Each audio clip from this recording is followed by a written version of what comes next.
Ethan Cole had handed out free coffee to a homeless woman every morning for 6 months. Nobody cared. Nobody noticed. Until the day 3 black SUVs pulled up outside his dying diner, armed men stepped out, and the woman he'd been feeding revealed herself as one of the most powerful CEOs in America, and she'd been testing everyone in town. What happened next didn't just save his diner. It exposed every person who'd ever looked past someone in need. But I'm getting ahead of myself. Let me take you back to where it really started. To the morning Ethan Cole decided that a cup of coffee mattered more than his reputation. Stay with me until the end, hit that like button, and drop a comment telling me what city you're watching from. I want to see how far this story travels. The alarm went off at 5:47 a.m., same as always. Ethan Cole's hand shot out from under the thin blanket, slapping the clock into silence before the second beep could wake Mia. He lay there for a moment in the dark, staring at the water stain on the ceiling that looked like a wolf's head if you tilted your head just right. The radiator clanked. Outside, a truck rumbled past on Maple Street, probably Jimmy Reese heading to the distribution center. Ethan sat up, joints protesting. 38 wasn't supposed to feel this old. The apartment above the diner was small, 2 bedrooms barely bigger than closets, a bathroom with tiles that had been outdated in 1987, and a kitchen that shared a wall with the restaurant below. When the morning rush hit downstairs, you could hear every clang of the griddle, every shout from the line. Not that there'd been much of a rush lately. He dressed in the dark, jeans with a frayed hem, a gray t-shirt that had seen better days. The flannel shirt hung on the back of his door, the one Mia had given him last Christmas, bought with money from her allowance. He put it on, even though it was getting warm for flannel. Some things mattered more than comfort. Down the narrow hallway, he paused at Mia's door. It was cracked open, just the way she liked it. Too old to admit she still wanted the hallway light on, too young to sleep in complete darkness. She was sprawled across her twin bed, one leg hanging off the edge, her dark hair covering half her face. 11 years old and already too much like her mother, stubborn, brave, with a sense of right and wrong that didn't bend for convenience. Sarah had been gone 4 years now. Cancer didn't care about fairness. Ethan pulled the door mostly closed and headed downstairs. The diner was cold. He flipped on the lights one section at a time, watching the fluorescent tubes flicker to life over the counter, over the 6 booths along the windows, over the open kitchen and back. Cole's Diner, the sign outside said, though most people in Denton Falls just called it that place on Maple now. The vinyl on the seats was cracked. The floor tiles were chipped. The menu board still advertised a meatloaf special they hadn't run in 3 months because nobody ordered it. But it was his and Mia's. The last thing he had left of the life he'd built with Sarah. He started the coffee. Not the fancy machine they'd installed when times were good. That had broken last year and the repair guy wanted $600 he didn't have. This was a basic drip machine he'd bought at the hardware store, the kind you'd find in a motel lobby. It worked. That's what mattered. While the coffee brewed, he prepped the grill, checked the walk-in, counted the eggs. 12 dozen. They'd need more by Friday if business picked up. It wouldn't pick up. It never did anymore. Not since Morrison's Bistro opened up on 4th Street with their reclaimed wood tables and their artisanal this and locally sourced that. People wanted atmosphere now. They wanted Instagram-worthy plates. Cole's Diner had fluorescent lights and eggs that came out the same way every time, which used to be what people wanted. The coffee finished brewing at 6:23. Ethan poured 2 cups. One he left on the counter for himself. The other he doctored the way she liked it. 2 sugars, heavy cream, until it turned the color of cardboard. He unlocked the front door and stepped out into the May morning. Denton Falls was just starting to wake up. The sky was that pale gray that came before sunrise, the kind of light that made everything look washed out and tired. Across the street, the hardware store was still dark. The barbershop next to it had a closed sign in the window. Hank didn't open until 9. Down the block, he could see the lights on in Morrison's, their staff already inside doing whatever it was they did to make a plate of eggs cost $16. Clara was in her usual spot. She sat on the bench outside the defunct bus stop, the one the city had abandoned when they rerouted the lines 5 years back. Her shopping cart was parked beside her, filled with the accumulated weight of a life that had gone somewhere wrong. Plastic bags. A sleeping bag that had seen too many winters. A garbage bag stuffed with something soft. Clothes, maybe, or just more bags. She was probably 60, maybe older, maybe younger, Living rough-age you in ways that had nothing to do with years. Her hair was gray and matted, tucked under a knit cap that had holes in it. She wore a men's jacket 3 sizes too big, and her face had that weathered quality of someone who'd spent too much time outside, too many seasons exposed to elements that didn't care about human fragility. Ethan crossed the street. "Morning," he said. She looked up. Her eyes were blue. That always surprised him, every time. How clear and bright they were, like pieces of sky that hadn't gotten the memo about how hard her life was. "Morning," she said. Her voice was rough, underused. Some days she didn't say anything at all. Some days she just took the coffee and nodded. This was a talking day, apparently. "Got it how you like it," Ethan said, handing her the cup. She took it with both hands, wrapping her fingers around the warmth. "You're a good man, Ethan Cole." "Just coffee." "Ain't nothing just about kindness," she said. "Most people, they walk right past. Look through me like I'm made of glass, or they look at me like I'm something that'll rub off on them if they get too close." Ethan shifted his weight. He never knew what to say when she got philosophical. "You staying warm enough? Supposed to get down to the 40s tonight." "I'll manage. Always do." She sipped the coffee, closing her eyes like it was some kind of religious experience. "This is good, real good. It's just diner coffee." "Best coffee in town," she said firmly. "I'd know. I've tried 'em all." He doubted that was true. Morrison's wouldn't let her through the door. The Starbucks on the highway access road had called the cops on her twice, according to Pete Daniels, who worked dispatch. But he didn't argue. Let her have this. "You need anything else?" he asked. "Got some day-old muffins inside, blueberry." Her face did something complicated. "You feed me too much. People gonna talk." "People already talk." That was true enough. Ethan had heard it from Carol Pembroke at the dry cleaners, from Mike Torres, who owned the liquor store, from Barbara Chen, who ran the shop 2 doors down. "Why do you waste food on her? Why encourage her to stay? You're running a business, not a charity. She makes the whole street look bad." Barbara was the worst about it. She'd cornered him just last week outside the post office. "You're too soft," she'd said, her voice pitched low like they were conspiring. "That woman, she's not safe. She could be dangerous. She could be on drugs. And you're just enabling her by giving her handouts." "It's coffee, Barbara, not heroin." "It's the principle," Barbara had said, her face pinched. "You have a daughter. What kind of example are you setting? That it's okay to just give things away? That people don't need to earn what they get?" He'd walked away without answering because there wasn't an answer she'd accept. Barbara Chen had inherited her shop from her parents, along with the building it sat in and 3 rental properties downtown. She'd never missed a meal in her life. She didn't get to lecture him about earning things. Clara was watching him now, something knowing in her eyes. "You got that look, the one you get when you're thinking about what other people say." "I don't have a look." "Sure you do. Your jaw gets tight. Right here." She tapped her own face just below her ear. "Like you're chewing on words you're not saying out loud." He almost smiled. "You're observant. Not much else to do but watch people." She sipped her coffee again. "You should listen to them less. They don't know what they're talking about." "They know I'm 1 bad month from losing everything." "Then they know your business. They don't know your character." She set the coffee down on the bench beside her, carefully, like it was precious. Character's the thing that survives when everything else falls apart. You remember that. Before he could respond, a voice cut across the morning quiet. "She bothering you, Ethan?" He turned. Tom Keller was walking up the sidewalk, security guard uniform crisp despite the early hour. Tom worked nights at the industrial park north of town, 12-hour shifts watching empty warehouses. He was big, the kind of big that came from high school football and never quite faded, just shifted from muscle to something heavier.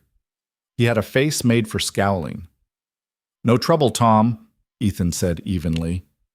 Tom's eyes flicked to Clara, then back to Ethan. "You know she's been sleeping in the alcove behind Morrison's? Left trash everywhere. They had to call someone to clean it up. She's sitting on a public bench. Today. Last night she was trespassing." Tom crossed his arms. "I'm just saying, you keep encouraging her, she's going to keep hanging around. Make the whole area look bad. Bad for everyone's business." "My business is fine." That was a lie, and they both knew it. Tom had the grace not to call him on it. "Look," Tom said, his voice dropping into what he probably thought was reasonable. I get it. You're a nice guy, but nice doesn't pay the bills. And that woman, she's not your responsibility. She's got services she can go to, shelters, programs. Maybe she doesn't want to go to a shelter. Then that's her choice. But it doesn't mean you gotta enable it. There was that word again. Enable. Like kindness was a weakness, like seeing another person's humanity was somehow wrong. Thanks for your concern, Tom, Ethan said, his voice flat. I'll take it under advisement. Tom's jaw worked. For a second, Ethan thought he might push it, might try to physically move Clara himself, but whatever he saw in Ethan's face made him think better of it. Your funeral, Tom muttered, and walked away. Clara waited until he was out of earshot. That one's going to be a problem. Tom's harmless. Just likes to hear himself talk. Harmless men don't look at people like I'm trash that needs disposing. She picked up her coffee again, hand steady. But you stood up for me. You didn't have to do that. Yeah, I did. Why? It was a simple question with a complicated answer. Or maybe it was a complicated question with a simple answer. Ethan wasn't sure anymore. You're a person, he said finally. That's enough. Something shifted in her expression. For just a moment, she looked younger, less worn. Then it was gone, hidden again behind the weathered mask of someone who'd learned not to expect much from the world. You're going to get yourself in trouble, she said softly. People like Tom, like that woman at the shop, they don't like it when you don't follow the rules they made up about who deserves what. Let them be mad. Easy to say, harder to live. She was right about that.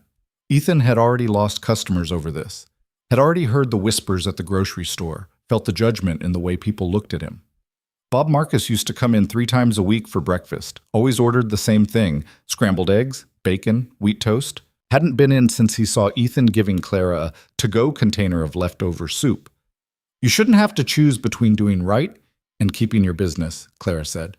World shouldn't be a lot of things. She smiled at that, a real smile that crinkled the corners of her eyes. Ain't that the truth? They sat in silence for a minute, her on the bench with her coffee, him standing there like an idiot who didn't know when a conversation was over. Behind them, the sky was starting to lighten, purple fading to pink at the edges. I should get back, Ethan said. Mia'll be up soon. That daughter of yours, she's a good kid, smart. She is. Watches you, the way you treat people. She's learning from that. Ethan felt something tighten in his chest. I hope she's learning the right things. She is. Clara's voice was firm. Trust me on that. He nodded, not trusting himself to speak, and headed back across the street. Inside the diner, he could hear movement upstairs. Mia was awake. He poured himself a fresh coffee, the first cup had gone cold, and started pulling ingredients for breakfast. Eggs, bacon, bread for toast. They ate here most mornings, at the counter, before Mia's bus came at 7:45. It saved money. It saved time. It was one of the small rituals that held their life together. Mia appeared 10 minutes later, padding down the stairs in her school clothes. Jeans, a purple hoodie that was starting to get small in the sleeves, sneakers that needed replacing. Her hair was pulled back in a ponytail, and she'd already brushed her teeth. Responsible kid. Sometimes Ethan worried she was too responsible for 11. Morning, Dad. Morning, sweetheart. Want the usual? Can I have pancakes instead? He glanced at the clock. Got time for that? Please? I'll eat fast. He couldn't say no to her. Never could. Pancakes it is. While he mixed the batter, Mia climbed onto one of the counter stools and pulled out her homework. Math worksheet, by the look of it. She chewed on her pencil eraser, concentrating. You give Clara her coffee? She asked without looking up. Yep. Was she okay? She was fine. Why? Mia shrugged. Dunno, just wondering. He poured batter onto the griddle, watching it bubble and set. Something on your mind? She was quiet for a long moment. Then, why do people get mad at you for being nice to her? So she'd heard. Of course she had. Denton Falls was a small town. Kids heard everything. Not everyone sees it the same way we do, Ethan said carefully. But you're just giving her coffee. It's not like it costs a lot. It's not about the money. Then what's it about? He flipped the pancakes, buying himself time to think. How do you explain to an 11-year-old that some people's sense of order and fairness is so rigid that they can't stand to see it disrupted? That kindness makes them uncomfortable because it implies they should be kinder too? Some people think there are rules, he said finally, about who deserves help and who doesn't. They think if someone's homeless, it must be because they made bad choices.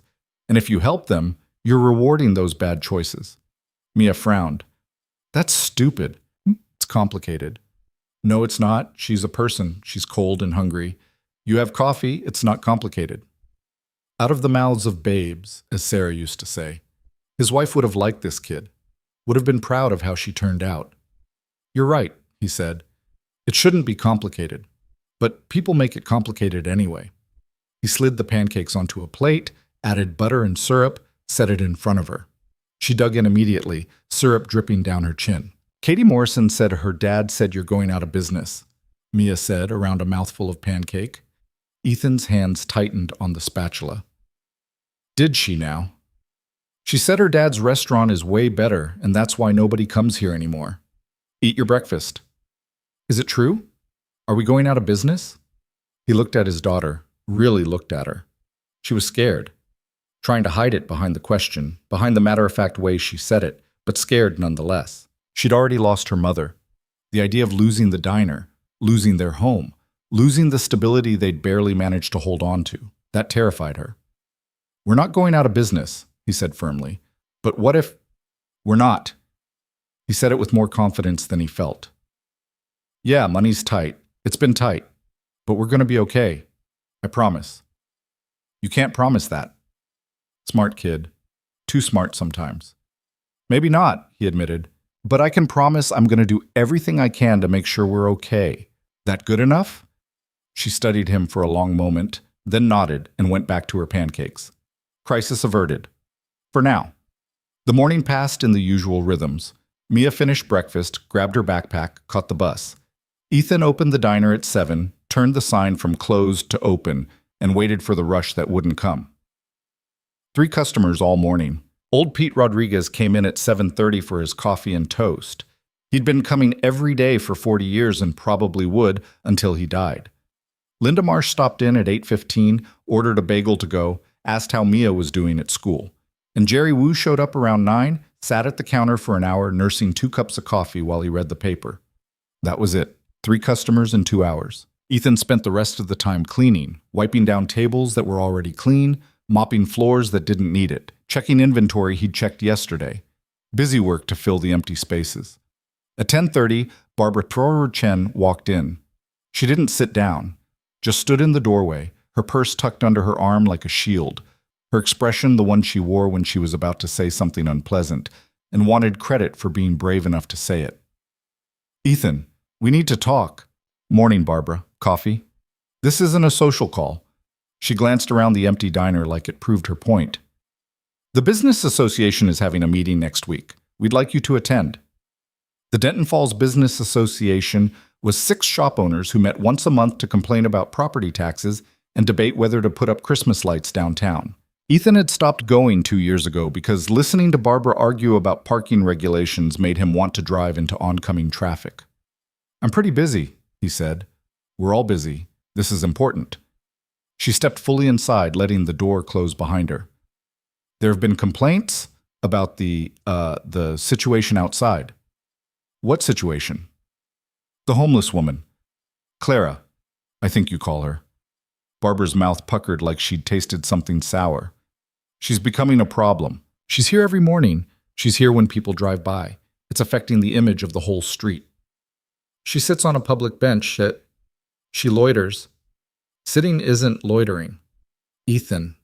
Barbara's voice took on that patient tone people used when they thought you were being deliberately obtuse. I understand you have a kind heart. That's admirable. But this is business. And her presence is bad for business, for all of us. She's not hurting anyone. But she's hurting the perception of this street, the whole downtown area. Barbara clasped her hands together. Look, we're trying to revitalize. We're trying to bring in new customers, younger customers, people who have money to spend. And when they see a homeless woman camped out on the corner, what do they think? They think this area is declining. They think it's not safe. They go somewhere else. Then they're shallow, and we don't need their business. You might not need their business, but the rest of us do. Her voice sharpened. Not all of us are 1 month away from foreclosure, Ethan. The words hung in the air like smoke. Barbara's eyes widened slightly, like she hadn't meant to say it quite that harshly, but she didn't take it back. Get out of my diner, Ethan said quietly. I'm trying to help you. Get out. She left, the bell above the door chiming cheerfully as she went. Through the window, Ethan watched her march back to her shop, her spine rigid with righteousness. He was shaking, actually shaking. He gripped the edge of the counter until his knuckles went white, breathing slowly through his nose until the anger settled into something colder and heavier. 1 month away from foreclosure. She wasn't wrong. The bank had been patient, more patient than they had to be, probably, because Mr. Harrison, who managed the local branch, had been friends with Sarah's father. But patience had limits. The mortgage was 3 weeks overdue. Utilities were 2 weeks. His suppliers were starting to ask for payment up front instead of net 30. He was drowning, had been drowning for months. And Barbara Chen, who'd never struggled for anything in her comfortable life, just wanted him to know that she knew. The door opened again. Ethan looked up, ready to tell Barbara exactly where she could shove her business association. But it wasn't Barbara, it was Clara. She stood in the doorway, backlit by the morning sun, and for a second she looked different somehow. Taller, maybe, more solid. Then she stepped inside and she was just Clara again, worn and weathered and carrying the smell of the street with her. Heard shouting, she said. You okay? You can't be in here. The words came out harsher than he meant them. I'm sorry. I don't mean, it's just, if Barbara sees you in here, I know what she'll do. Clara moved to the counter, sat down on one of the stools like she had every right to be there. I also know you've got bigger problems than what Barbara Chen thinks. Clara, I see things, Ethan. I pay attention. She folded her hands on the counter.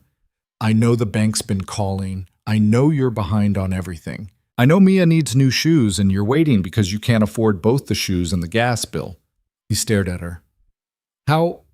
I told you. I watch. I listen. She tilted her head. Question is, what are you going to do about it? I'm figuring it out. Are you, or are you just hoping something changes on its own? He didn't have an answer for that. Clara sighed. You're a good man, Ethan Cole, but good men go broke same as bad ones. Maybe faster, because they won't compromise. What do you want me to do? Stop giving you coffee? Close up shop and get a job at Morrison's? Move Mia to a cheaper apartment and hope she doesn't notice her whole life got smaller? I want you to accept that sometimes pride is expensive. Sometimes you gotta let people help. Nobody's offering help. Maybe you're not looking in the right places. She stood up, moving toward the door. Or maybe help looks different than you expect. Before he could ask what the hell that meant, she was gone. Ethan stood alone in his empty diner, surrounded by the evidence of everything he was losing, and wondered how much longer he could keep pretending everything was fine. The answer, as it turned out, was 3 more days. On Thursday morning, Ethan arrived at the diner to find a letter taped to the door. Official letterhead, bank logo. The words final notice in bold at the top. 60 days to bring the mortgage current or face foreclosure proceedings. He read it 3 times, standing there in the pre-dawn darkness, and felt something in his chest go very still and very cold. This was it. The end he'd been pretending wouldn't come. He unlocked the door, went inside, made coffee he didn't drink, and tried to figure out how he was going to tell Mia that they were going to lose everything. At 6:40, he made Clara's coffee. 2 sugars, heavy cream. Crossed the street. She was there, always there. Morning, he said, handing her the cup. She took it, looked at him, really looked at him, and something passed across her face, something that might have been sadness, or might have been understanding, or might have been both. Bad news? She asked quietly. Bank's calling in the mortgage. 60 days. I'm sorry. Yeah, me too. They stood there in silence. Somewhere down the street, a dog barked. A car drove past. The world kept turning like nothing had changed. You know what the worst part is? Ethan heard himself say. It's not losing the diner. It's knowing I failed. Sarah trusted me to take care of Mia, to give her a stable life, and I couldn't even do that. I failed both of them. You haven't failed anyone. I'm about to lose everything. No, Clara said firmly. You're about to lose a building. That's not everything. You still have Mia. You still have your integrity. You still know who you are. That doesn't pay the mortgage. No, but it's what survives when the mortgage is gone. She sipped her coffee. You'll land on your feet, Ethan Cole. You and Mia both. I'd bet my life on it. He wanted to believe her. Wanted to think that somehow this would all work out, that the universe rewarded good people doing good things. But he'd watched his wife die slowly over 18 months, despite being the kindest person he'd ever known. The universe didn't care about good people. Thanks for saying it anyway, he said. I mean it. He nodded, not believing her, and went back to the diner to start a day that felt like the beginning of the end. Friday was worse. Tom Keller showed up at noon with two friends, buddies from his security company, both built like refrigerators. They surrounded Clara's bench, looming over her while Tom did the talking. Ethan saw it from the diner window. He was outside before he'd made a conscious decision to move. Need to move along, Tom was saying. You've been warned multiple times. This is private property. It's a public bench, Clara said calmly. The bench is public. You're not. Now move before we move you. Tom, Ethan's voice cut across the confrontation. What the hell are you doing? Tom turned, his face set in that expression of official authority that small-time enforcers loved. This doesn't concern you, Ethan. She's not bothering anyone. She's trespassing on a public bench. She's been told to move. She didn't move. That's trespassing. One of Tom's friends, a guy with a shaved head and a neck tattoo, leaned down toward Clara. You heard him, lady. Get your shit and go. Clara didn't move, just sat there with that strange calm she had, like she'd seen worse and survived it. Leave her alone, Ethan said. Or what?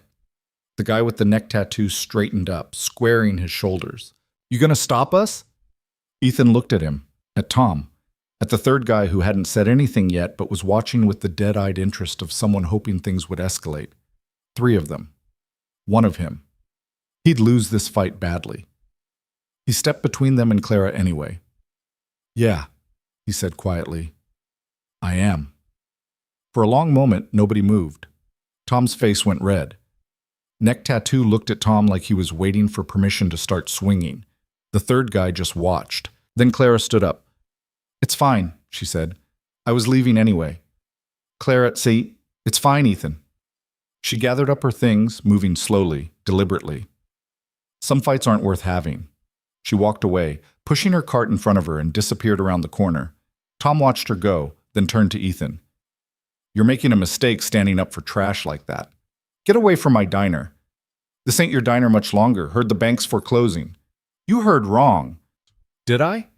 Tom smiled, ugly and mean. Guess we'll see. They left.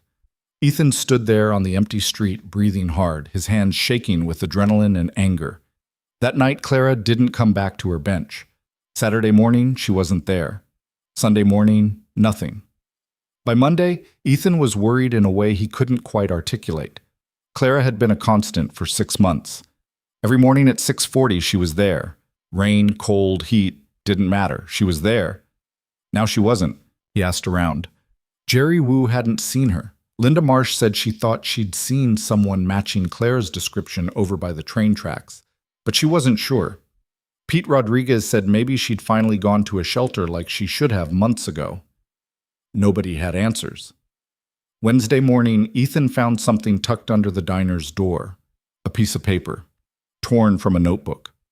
Written in careful, shaky handwriting that looked like it had taken effort to make legible. Thank you for seeing me. That was all it said. Ethan read it 3 times, standing there in the dawn light, and felt something crack open in his chest. She was gone.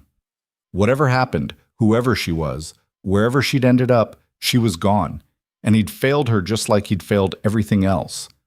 He went inside, made coffee he didn't drink, and tried to figure out how to keep living in a world where kindness didn't matter, and good people disappeared. Thursday morning, the SUVs arrived. 3 of them. Black, expensive. The kind of vehicles that didn't belong in Denton Falls, where pickup trucks and sedans from 2008 were the standard. They pulled up outside the diner at exactly 6:45 a.m. Ethan was inside, going through the motions of opening when he saw them. He stopped, spatula in hand, and watched through the window as doors opened. 4 people got out. 3 men in dark suits, the kind that cost more than Ethan's monthly mortgage payment, and 1 woman. The woman walked in front. She was maybe 50, with silver hair cut short and sharp, wearing a gray suit that fit like it had been made specifically for her body. She moved like someone used to being in charge, like the air around her rearranged itself to accommodate her presence. She looked directly at the diner, directly at Ethan, and smiled. Then she walked across the street to Clara's bench, sat down, and waited. Ethan's heart was pounding. He didn't know what was happening, didn't know who these people were or what they wanted, but every instinct he had was screaming that his life was about to change. He made a cup of coffee, 2 sugars, heavy cream, walked outside, crossed the street. The woman watched him approach. Up close, he could see her eyes were the same clear, startling blue as Clara's. Could see the way she held herself, the set of her shoulders, the angle of her chin. Could see, with a sick dropping sensation in his stomach, that he'd been played. "Morning," the woman said. Clara's voice, rougher when she was playing homeless, clearer now, but unmistakably hers. Ethan stood there, coffee cup in hand, and couldn't make words come out. "I think," the woman said gently, "you and I need to have a conversation." The coffee cup felt like it weighed 100 pounds. Ethan stood there, arm extended, staring at the woman who was and wasn't Clara. Same blue eyes, same angle to her cheekbones, but everything else was different. The way she sat, the way she looked at him, even the way she breathed. This woman inhabited her body like she owned it. Clara had moved through the world like she was apologizing for taking up space. "You're not homeless," Ethan said. His voice came out flat, dead. "No." She took the coffee from his hand, wrapped her fingers around it the same way Clara had, every morning for 6 months. "I'm not." "Who are you?" "My name is Clara Hayes." She gestured to the bench beside her. "Sit down, Ethan, please." "I'd rather stand." "I know you're angry." "Angry?" The word came out louder than he meant it to. One of the suited men shifted, like he was thinking about stepping in, but Clara, Hayes, whatever her name was, raised a hand and he stopped. "You lied to me. You played me for an idiot for 6 months." "I didn't lie about anything that mattered. You lied about everything." "I never lied about who I was." Her voice was calm, infuriatingly calm. "I just didn't tell you what I did for a living. There's a difference." "Is there?" Ethan felt something hot and sharp rising in his throat. "You sat there every morning, let me feel sorry for you, let me give you free coffee like some kind of charity case. I never asked you for coffee. You gave it because you wanted to, because I thought you needed it. I did need it." She met his eyes. "Not the coffee. The reminder that people like you exist." He wanted to throw the words back in her face, wanted to tell her she could take her reminder and her expensive suit and her 3 black SUVs and get the hell out of his town. But his mouth wouldn't form the sentences, because underneath the anger was something worse. Betrayal. The kind that made his chest hurt and his hands shake. "Why?" he asked finally. Hayes took a long breath, set the coffee down on the bench beside her. "Sit down. This is going to take a few minutes." "I don't, please." There was something in her voice that wasn't a request, wasn't quite an order, but landed somewhere in between. Ethan sat. Not next to her. On the opposite end of the bench, as far away as he could get while still technically sitting. Hayes looked out at the street, at the hardware store, at Barber Chen's shop, at Morrison's Bistro down the block with its stupid chalkboard sign advertising artisanal toast. "I run a company," she said. "Hayes Consolidated. We do venture capital, commercial real estate development, some private equity. We're worth about $4 billion, give or take." Ethan's brain stuttered over the number. $4 billion. With a B. He couldn't even conceive of that much money. 6 months ago, we were looking at investing in Denton Falls. There's a development opportunity here. The old textile mill on the east side of town, prime location, could be converted into mixed-use retail and residential. High-end, the kind of project that could revitalize a downtown area. "You wanted to build condos," Ethan said.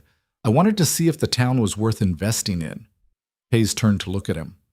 On paper, Denton Falls checked all the boxes. Right population size, good highway access, close enough to the city to attract commuters. But I've learned that paper doesn't tell you what you need to know. Numbers don't tell you about character. So you what? Decided to play homeless? I decided to see how people treat someone with nothing. Her voice was quiet. Because that tells you everything you need to know about a place, about the people in it.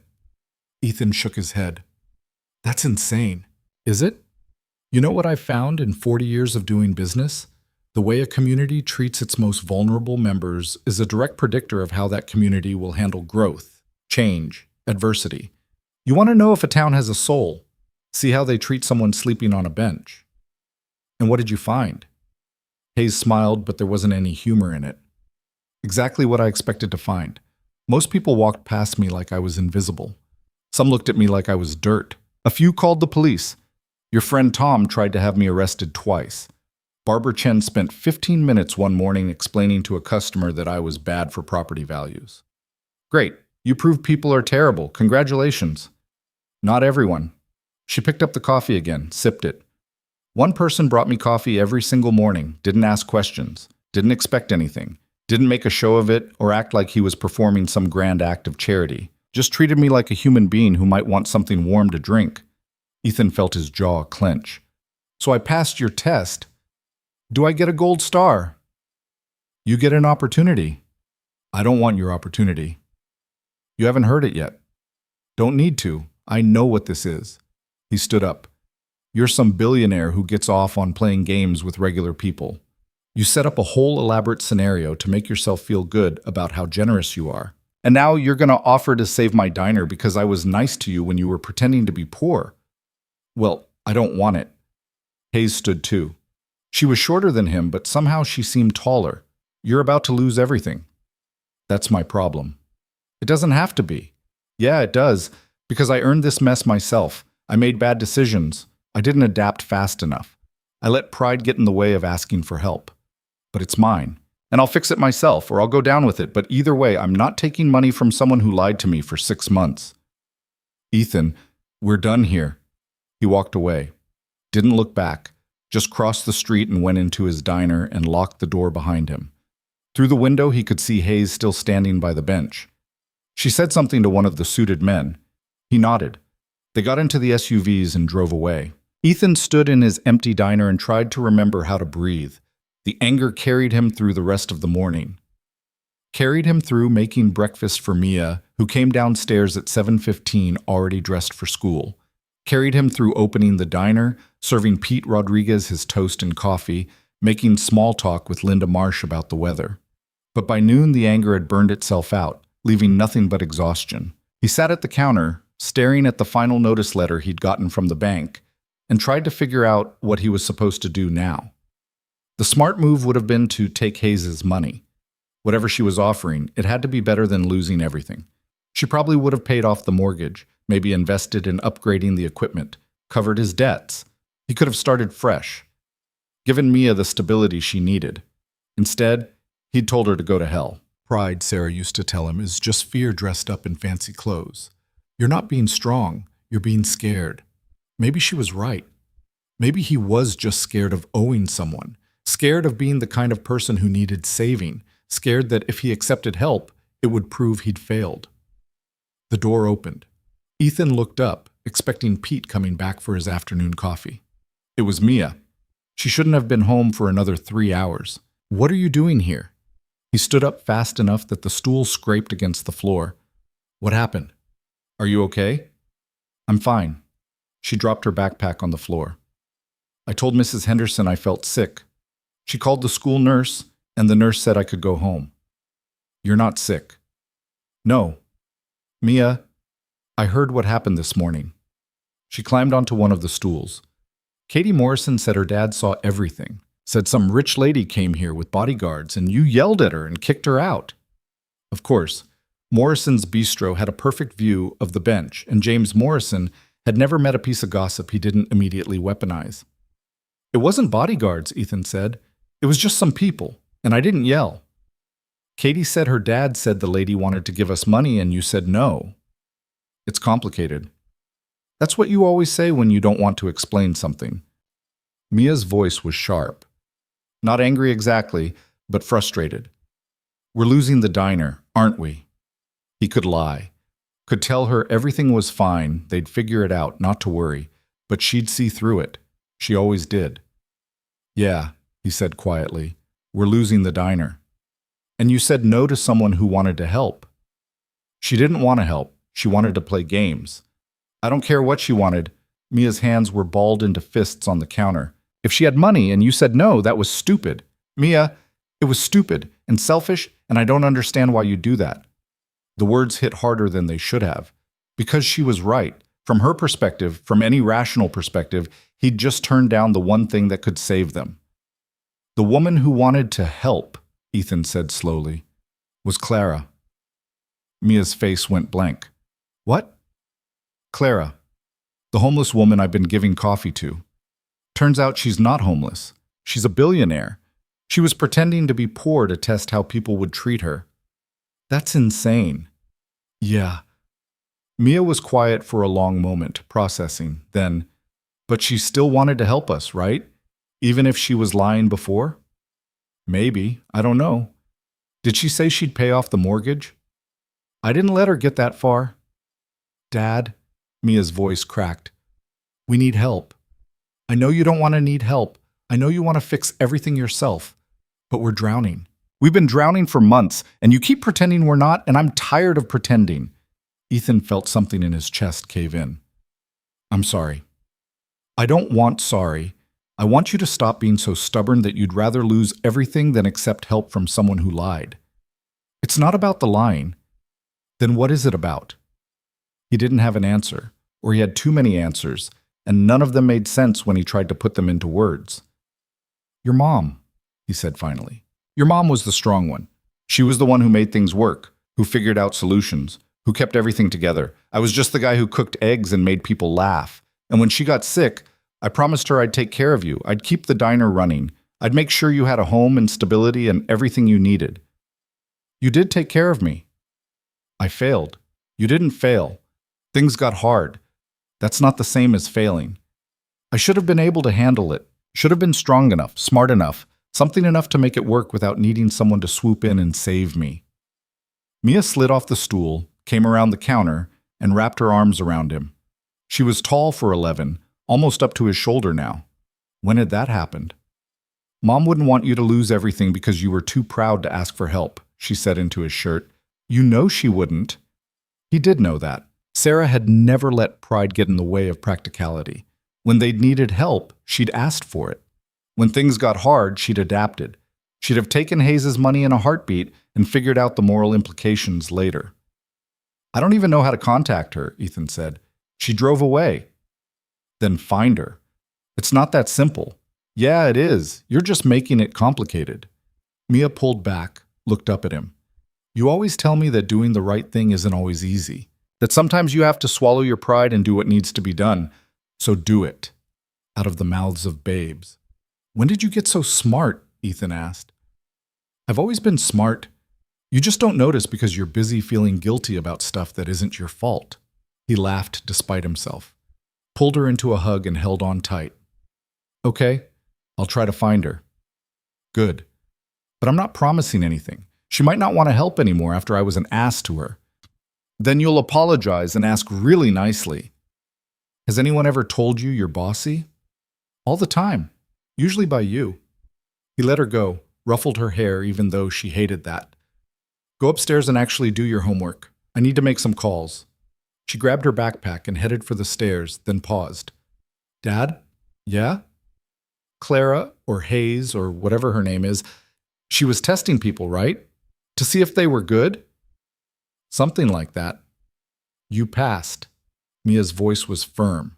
Even if she lied, you still passed, because you treated her like a person when nobody else did. That matters. Then she was gone, footsteps thumping up the stairs, leaving Ethan alone with the weight of his daughter's faith in him. He didn't have Hayes' number, didn't know where she was staying, where her office was, anything, but he had the internet and a name. Hayes Consolidated had offices in 14 cities. The closest was 2 hours away, in a glass tower downtown that probably had a corporate directory and security that would laugh in his face if he showed up asking to see the CEO. But their website had a media contact email and a general inquiry number. Ethan stared at his phone for 5 minutes, trying to figure out what he was going to say. Finally, he dialed. It rang 4 times. Then, "Hayes Consolidated, how may I direct your call?" "I need to speak to Clara Hayes." "Miss Hayes doesn't take unsolicited calls. If you have a business inquiry, I can direct you to—" "Tell her it's Ethan Cole from Denton Falls. She'll take the call." There was a pause. "Please hold." Smooth jazz played in his ear. Ethan stood at the counter, gripping the phone hard enough that his knuckles went white, and waited. 3 minutes later, the music cut off. "Ethan," Hayes' voice, clear and cool. "I wasn't expecting to hear from you." "Yeah, well, I wasn't expecting to call. What changed your mind?" "My daughter told me I was being an idiot. Smart kid. She gets it from her mother." He took a breath. "Look, I was an ass this morning. You came to me with an offer, and I threw it back in your face without even hearing what it was. You had every right to be angry." "Maybe. But Mia's right. We need help. I've been too proud to admit that, and it's cost us everything, so I'm calling to ask if the offer still stands." Silence on the other end. Not the kind of silence that meant she was thinking, the kind that meant she was deciding whether to twist the knife or let him off the hook. "What exactly do you think I'm offering?" Hayes asked finally. "I don't know. Money to pay off the mortgage? Investment in the diner? I'll be honest, I don't know how this works." "Neither do I." That caught him off guard. "What?" "I came to Denton Falls looking for investment opportunities. I found one, but it's not what I expected, and I'm not sure what to do with it." "I don't understand. Neither do I." She laughed, short and sharp. "Ethan, I've run companies for 30 years. I've built empires, destroyed competitors, made fortunes and lost fortunes and made them again. I know how business works, I know how people work, but you confuse the hell out of me. I'm really not that complicated. You turn down money when you're about to lose everything. That's either the stupidest thing I've ever seen or the most principled. I can't figure out which." "Probably stupid." "Probably." Another pause. "I'm staying at the Marriott off the highway, room 412. Come by tonight, 7 o'clock. We'll talk." "What about—" "Just talk, Ethan. No commitments, no contracts. Just 2 people trying to figure out if there's something here worth building." The line went dead. Ethan stared at his phone, trying to process what had just happened. He had a meeting with a billionaire who'd spent 6 months pretending to be homeless, to test him, and he had no idea what he was going to say. At 6:30 that evening, Ethan stood in front of his closet trying to figure out what you wore to meet a billionaire at a Marriott. He didn't own a suit, hadn't owned one since Sarah's funeral, and that one had been borrowed from her brother. His nicest clothes were the khakis he wore to parent-teacher conferences and a button-down shirt that only had one small stain near the collar. "You look fine," Mia called from the hallway. "I look like I'm going to a job interview at an insurance company." "You're going to talk to a rich lady about saving our diner. That's basically a job interview." She had a point. He changed shirts 3 times, finally settling on the blue one because Sarah had always said it brought out his eyes. Then he felt stupid for caring what shirt he wore and changed back to the gray one. Then he felt stupid for overthinking it and just grabbed the flannel Mia had given him for Christmas. By the time he left, it was 6:55 and he was pretty sure he looked like an idiot. The Marriott was nice and nicer than anywhere Ethan normally went. The lobby had one of those weird modern art sculptures that looked like someone had melted a bunch of forks together. The front desk clerk gave him a polite smile that didn't quite reach her eyes when he asked for directions to the elevators. Room 412 was at the end of a long hallway that smelled like industrial carpet cleaner and someone's expensive perfume. Ethan knocked. The door opened immediately. Hayes had changed. No more power suit. She wore jeans, expensive jeans, the kind that fit perfectly and probably cost more than his car payment, and a simple white blouse. Her hair was pulled back. She looked younger somehow, less intimidating. "You're early," she said. "I'm 3 minutes late." For a billionaire, that's early. She stepped back. "Come in." The room was a suite, living area with a couch and chairs, kitchenette, desk with a laptop and several file folders. Through an open door, he could see the bedroom. Hayes gestured to the couch. Sit. You want coffee? I've got the fancy machine. I'm good. Suit yourself. She poured herself a cup, added cream, sat down in the chair across from him. So, let's talk. About what? About what you want. Ethan blinked. What I want? You called me. You said you needed help. I'm asking what kind of help you're looking for. I thought you had an offer. I have ideas, but this isn't going to work if I'm just throwing money at you and expecting gratitude. So tell me, what do you actually want? It should have been a simple question. He wanted to keep the diner, wanted to pay off the mortgage, wanted Mia to have stability. But the way Hayes was looking at him, like she could see through the surface answer to something deeper, made him hesitate. I want my daughter to be proud of me, he said finally. I want to prove that I didn't fail her, that when things got hard, I found a way to make it work. Even if making it work means accepting help. I'm starting to think that's the only way it works. Hayes smiled. That's the smartest thing you've said yet. She set down her coffee, leaned forward. Here's what I'm thinking. Hayes Consolidated invests in your diner. We pay off your debts, upgrade your equipment, help you modernize without losing what makes the place special. In exchange, we become partners. 50-50 split on profits. That's insane. Why would you want to partner with a failing diner? Because it's not the diner I'm investing in. It's you.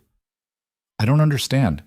Ethan, I've built my entire career on identifying potential, on seeing what something could become, not what it currently is. And you? You have something most people don't. You have integrity. You have the kind of character that makes people trust you, makes them want to be around you. That's worth more than any amount of capital. Integrity doesn't pay the bills. It does if you know how to leverage it. She pulled one of the folders from the desk, opened it. I did some research after I left this morning. Talked to people in Denton Falls. You know what I found?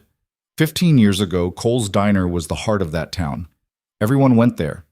High school kids after football games, city council meetings over breakfast, first dates and anniversaries and birthday celebrations. Your diner was where the community happened. That was when Sarah was alive. So bring it back, but not the way it was. Better. How?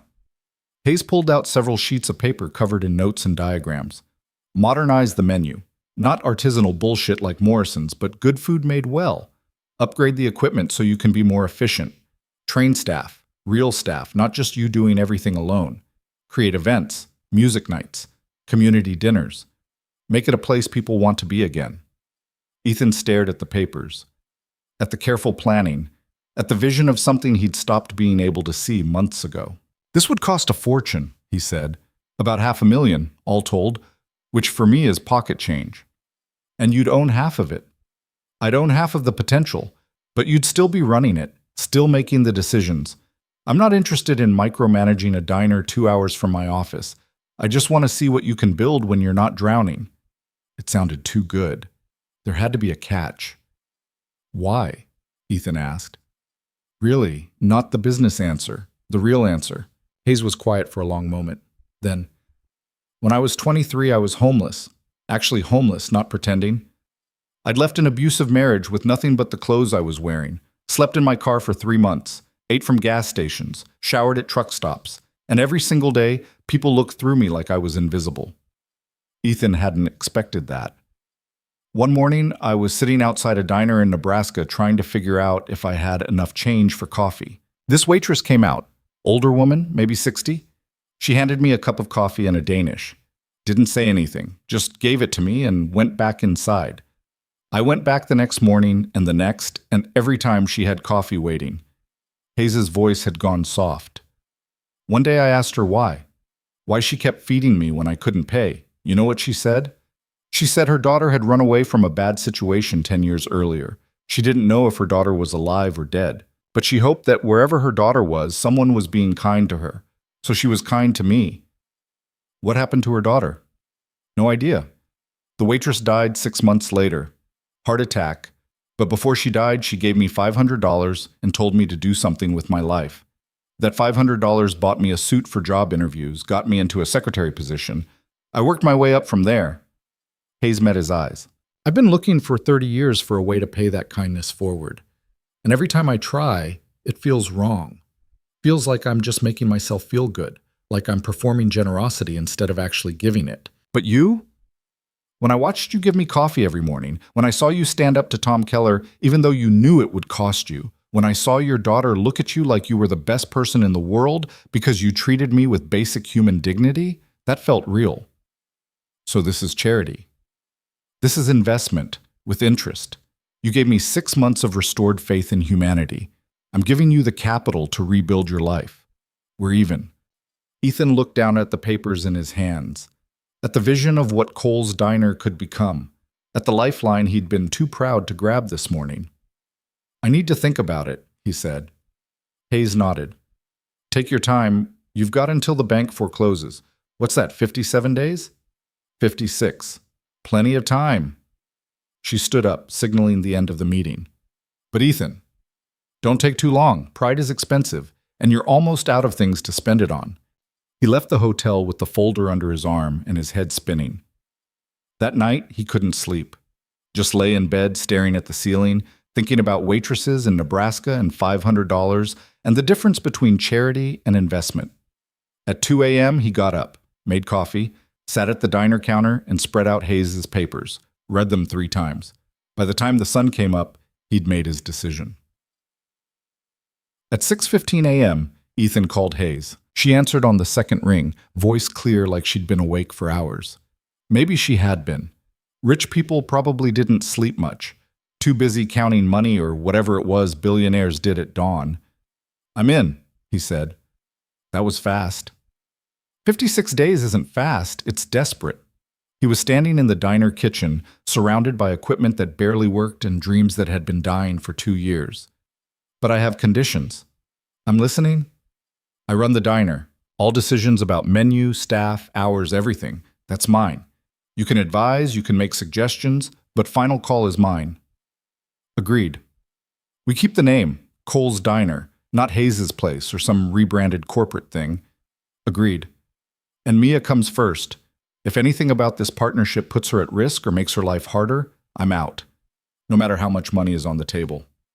There was a pause, then Hayes said, voice softer than he'd heard it, agreed. Anything else? Yeah. I want to know why you really did it. The homeless thing. And don't give me the speech about testing the community. Nobody spends 6 months sleeping on a bench just to make an investment decision. Hayes was quiet for so long, Ethan thought she'd hung up. My daughter, she said finally, died 8 years ago. Overdose. She'd been living on the streets for 3 years before that. I had all the money in the world, all the resources, and I couldn't save her. Couldn't even find her most of the time. And every day I wonder if someone was kind to her. If anyone saw her as a person instead of just another junkie on the corner. Ethan's throat went tight. I'm sorry. Don't be sorry. Just be the person you've been. That's all I need. I can do that. Good. I'll have my lawyers drop the partnership papers. Should be ready by end of week. Hayes? Clara. Call me Clara. At least when it's just us. Clara. Thank you. Don't thank me yet. We haven't started the hard part. She hung up. Ethan stood there holding his phone, feeling like he'd just jumped off a cliff and wasn't sure if he was flying or falling. By 7 a.m., word had spread. Ethan didn't know how, hadn't told anyone except Mia, and she was still asleep upstairs. But by the time he opened the diner, Jerry Wu was already at the counter, newspaper folded in front of him, eyebrows raised. Heard you're getting an investor, Jerry said. News travels fast. It's Denton Falls. Everything travels fast. Jerry sipped his coffee. The homeless lady, that true? Her name's Clara, and yeah, it's true. Well, I'll be damned. Jerry shook his head. 6 months we watched you feed her thinking you'd lost your mind. Turns out she was a billionaire the whole time. Turns out, you mad about it? The deception?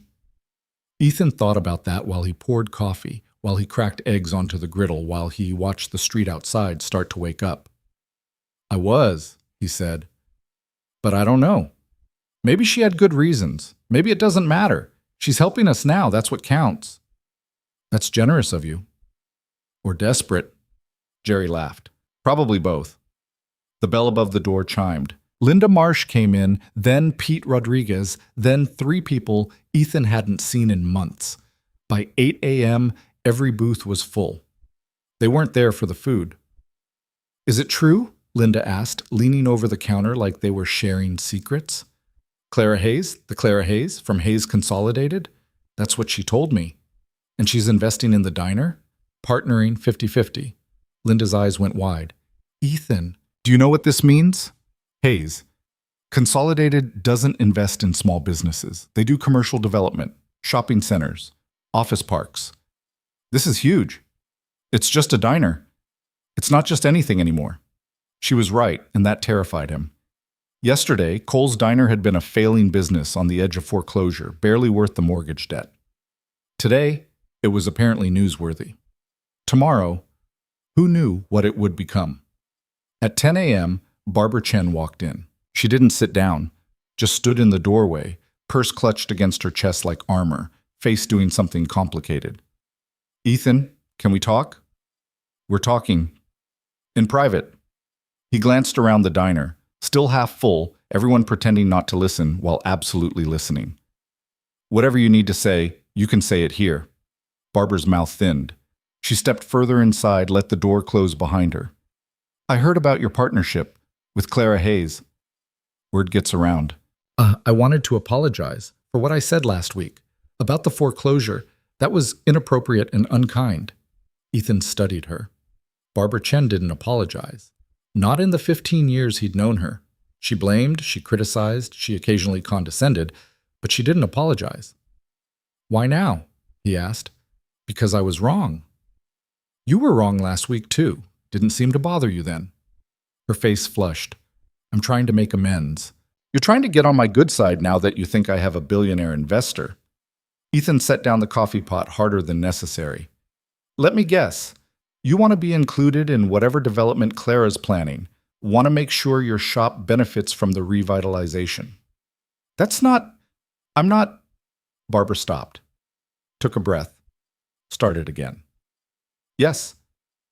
Fine. I would like to benefit from any development in the area, but that doesn't make my apology less sincere. It doesn't make it more sincere either.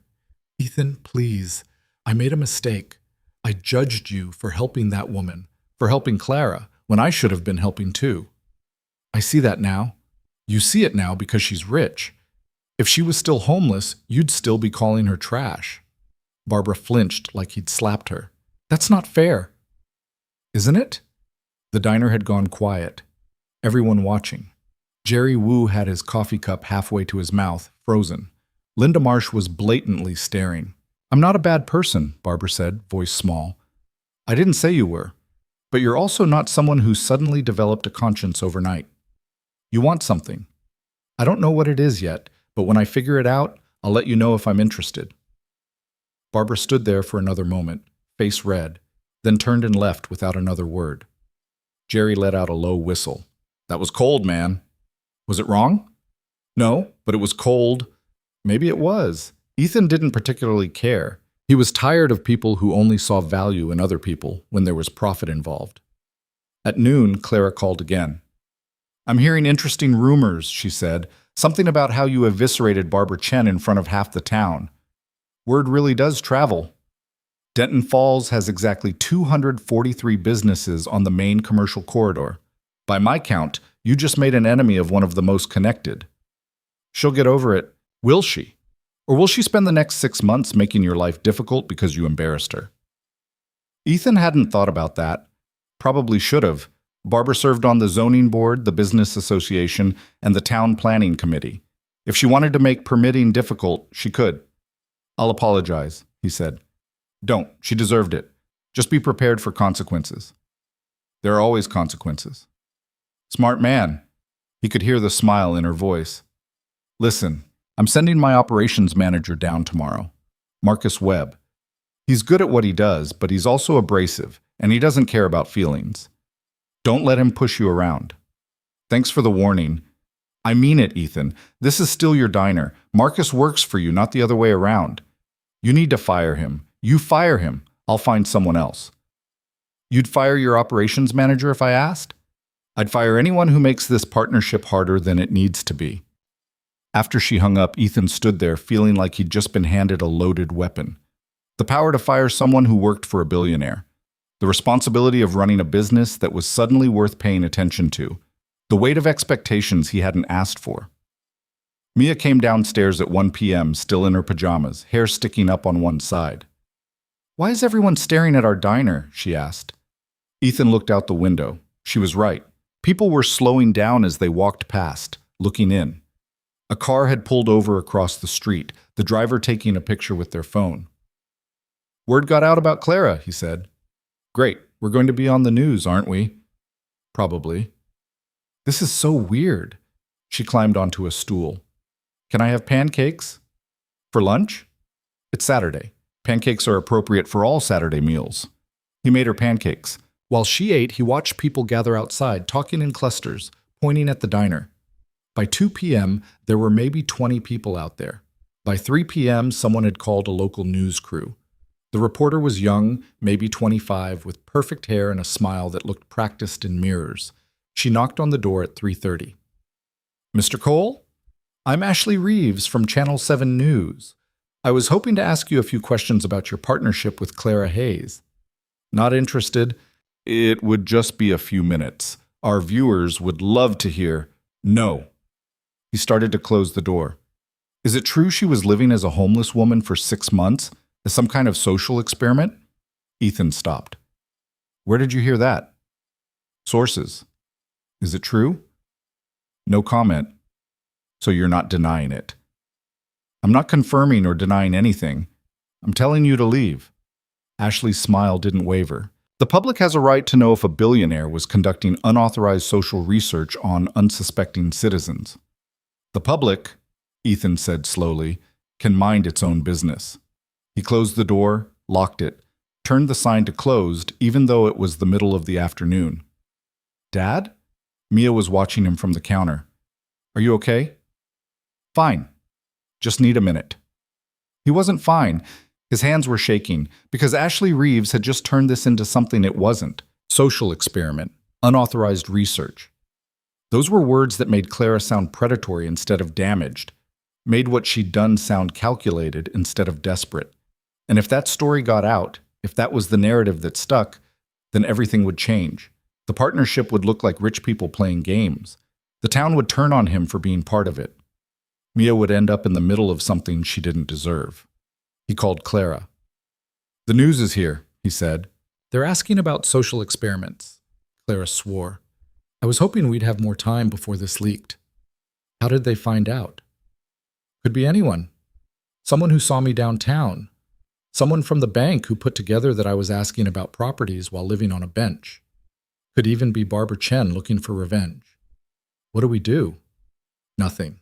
We don't comment, don't engage. Let them write whatever story they're going to write. They're going to make you sound like a monster." "I've been called worse. I'll survive." She paused. "But Ethan, this is going to get messy. If you want out, now's the time. Before the contracts are signed. Before you're legally tied to this." He looked around the diner, at the worn booths and the cracked vinyl and the menu board that still advertised specials they didn't run. At Mia, sitting at the counter, watching him with her mother's eyes. "I'm not going anywhere," he said. "You sure?" "No, but I'm doing it anyway." "That's the stupidest thing I've ever heard." "Probably. But you know all about doing stupid things for the right reasons." She laughed. Actually laughed. "Fair point. Okay, buckle up. It's going to be a rough week." She wasn't wrong. By Sunday morning, the story had hit 3 newspapers, 2 local TV stations, and someone's blog that apparently had more reach than Ethan would have expected. The headlines varied, but the theme was consistent. Billionaires' elaborate deception exposed. CEO's cruel social experiment. Rich woman pretends to be homeless while small town suffers. None of them talked to Ethan. None of them asked Clara for comment. They just ran with the story that sounded most dramatic, most likely to get clicks and shares and angry comments. Ethan's phone rang 17 times before noon. Reporters, mostly. A few people from out of town wanting to know if the diner was the one from the news. 2 lawyers offering to represent him if he wanted to sue Clara for emotional distress. He didn't answer any of them. At 1 p.m., Tom Keller showed up. He had 3 friends with him this time. Bigger guys, the kind who looked like they bench-pressed cars for fun. Ethan saw them through the window and knew exactly what was coming. He met them outside. Didn't want this happening where Mia could hear it. Tom, what can I do for you? You can stop making the rest of us look bad. Tom's voice was loud enough to carry, loud enough that the small crowd that had been lingering across the street turned to watch. You and your rich friend acting like you're better than everyone. I never said that. Didn't have to. It's all over the news. How she was testing us, how most of us failed, how you're the only one who passed her little experiment. That's not what happened. Then what did happen?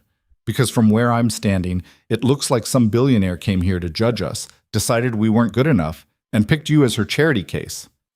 One of Tom's friends, a guy with arms like tree trunks, stepped closer. We don't need outsiders telling us how to run our town. Nobody's telling you anything. That lady said we failed her test. That makes us look bad. Makes the whole town look bad. Clara never said that. The news said that. Because it's true. Tom was red-faced now, working himself up. She came here pretending to be homeless, and we treated her like she was homeless. That's not wrong. That's normal. But now everyone's acting like we're monsters because we didn't fall all over ourselves helping some lady who didn't actually need help. Ethan took a breath. Let it out slow. You didn't treat her like she was homeless, Tom. You tried to have her arrested, multiple times. You threatened her. You brought your friends here to intimidate her into leaving. That's not normal. That's cruel. She was bad for business. She was a person sitting on a bench. She was trash making the street look bad. The word hung in the air. Trash. Not a person. Not someone struggling. Trash. Get off my property, Ethan said quietly. This isn't your property. It's the bank's property. Or it will be in 50 whatever days. 49. And I said get off. Tom smiled, mean and satisfied. Or what? You gonna call your rich girlfriend? Have her buy me off? That how it works now? The tree trunk guy laughed. So did the others. Ethan felt his hands curl into fists, felt the anger rising hot and sharp in his chest, knew that if he swung, if he started this, he'd lose. 3 against 1, maybe 4. They'd beat him bloody and then claim self-defense. He was about to do it anyway when a voice cut across the parking lot. Is there a problem here? Everyone turned. Marcus Webb stood at the edge of the lot, hands in his pockets, looking like he'd just wandered over from a business meeting. He was maybe 40, black, tall, with the kind of casual confidence that came from knowing he was the smartest person in the room. Who the hell are you? Tom asked. Marcus Webb? I work for Ms. Hayes, and you are? None of your business. Actually, since you're harassing my business partner, it very much is my business. Marcus walked closer, unhurried. Now I'll ask again. Is there a problem? Your business partner's making the town look bad. By accepting an investment, that's an interesting definition of bad. By helping that woman make fools of us. Marcus looked at Tom for a long moment, then at the 3 guys backing him up, then at Ethan. Mr. Cole, are these gentlemen bothering you? Yeah, Ethan said. They are. Then I think it's time they left. Marcus pulled out his phone. I have the county sheriff on speed dial. Good guy. We play golf sometimes. I'm sure he'd be interested to know there's been a threat of violence at a business owned partially by Hayes Consolidated. Tom's face went white. We weren't threatening anything. No? 4 men surrounding 1 man yelling about rich girlfriends and foreclosure? That sounds like intimidation to me. We were just talking. Then you're done talking. Leave. Now. Before I decide this is worth pursuing legally. For a second, Ethan thought Tom might actually be stupid enough to escalate. Might take a swing at Marcus just to prove something. But whatever he saw in Marcus's face made him think better of it. This isn't over, Tom muttered. Yes, it is. Marcus's voice was flat.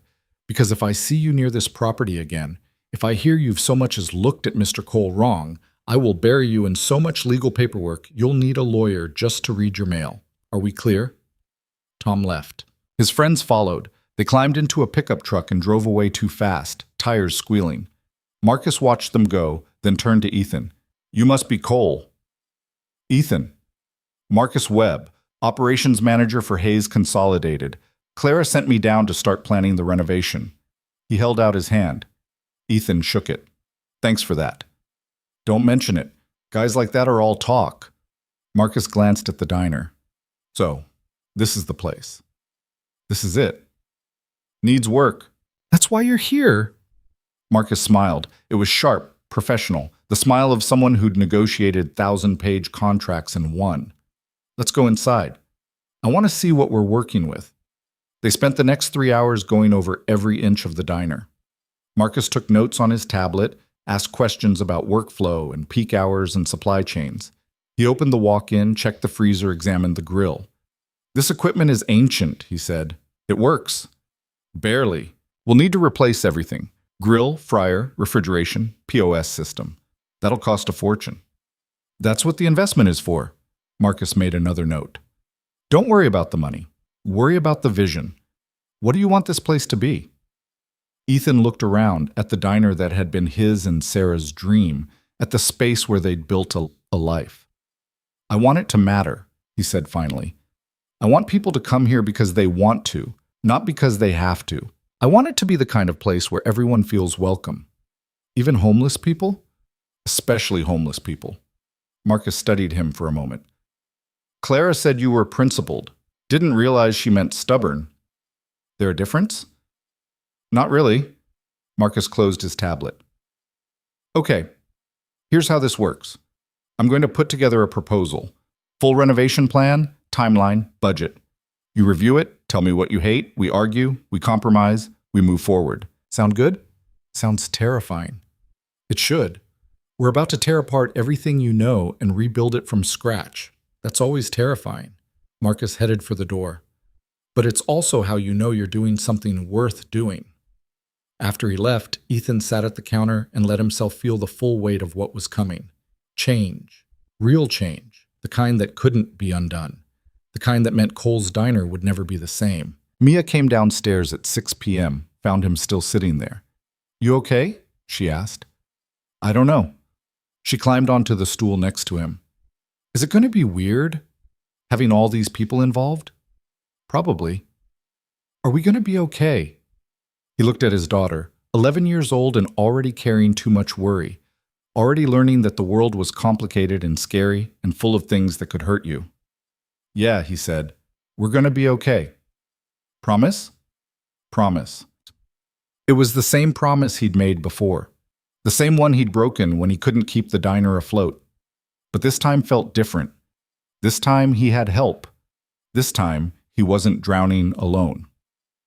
Monday morning, the contracts arrived. 73 pages of legal language that Ethan didn't understand. He read them anyway, twice, then called the one lawyer he knew, Jeff Brennan, who'd handled Sarah's will. This is way outside my expertise, Jeff said after reviewing the first 10 pages. You need a corporate attorney. I don't know any corporate attorneys. Then get one. Because this contract, it's either the best thing that'll ever happen to you or the worst. And I can't tell you which. Ethan hung up feeling worse than before. He called Clara.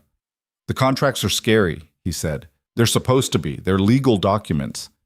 I don't understand half of them. Then hire a lawyer. I'll pay for it if you want.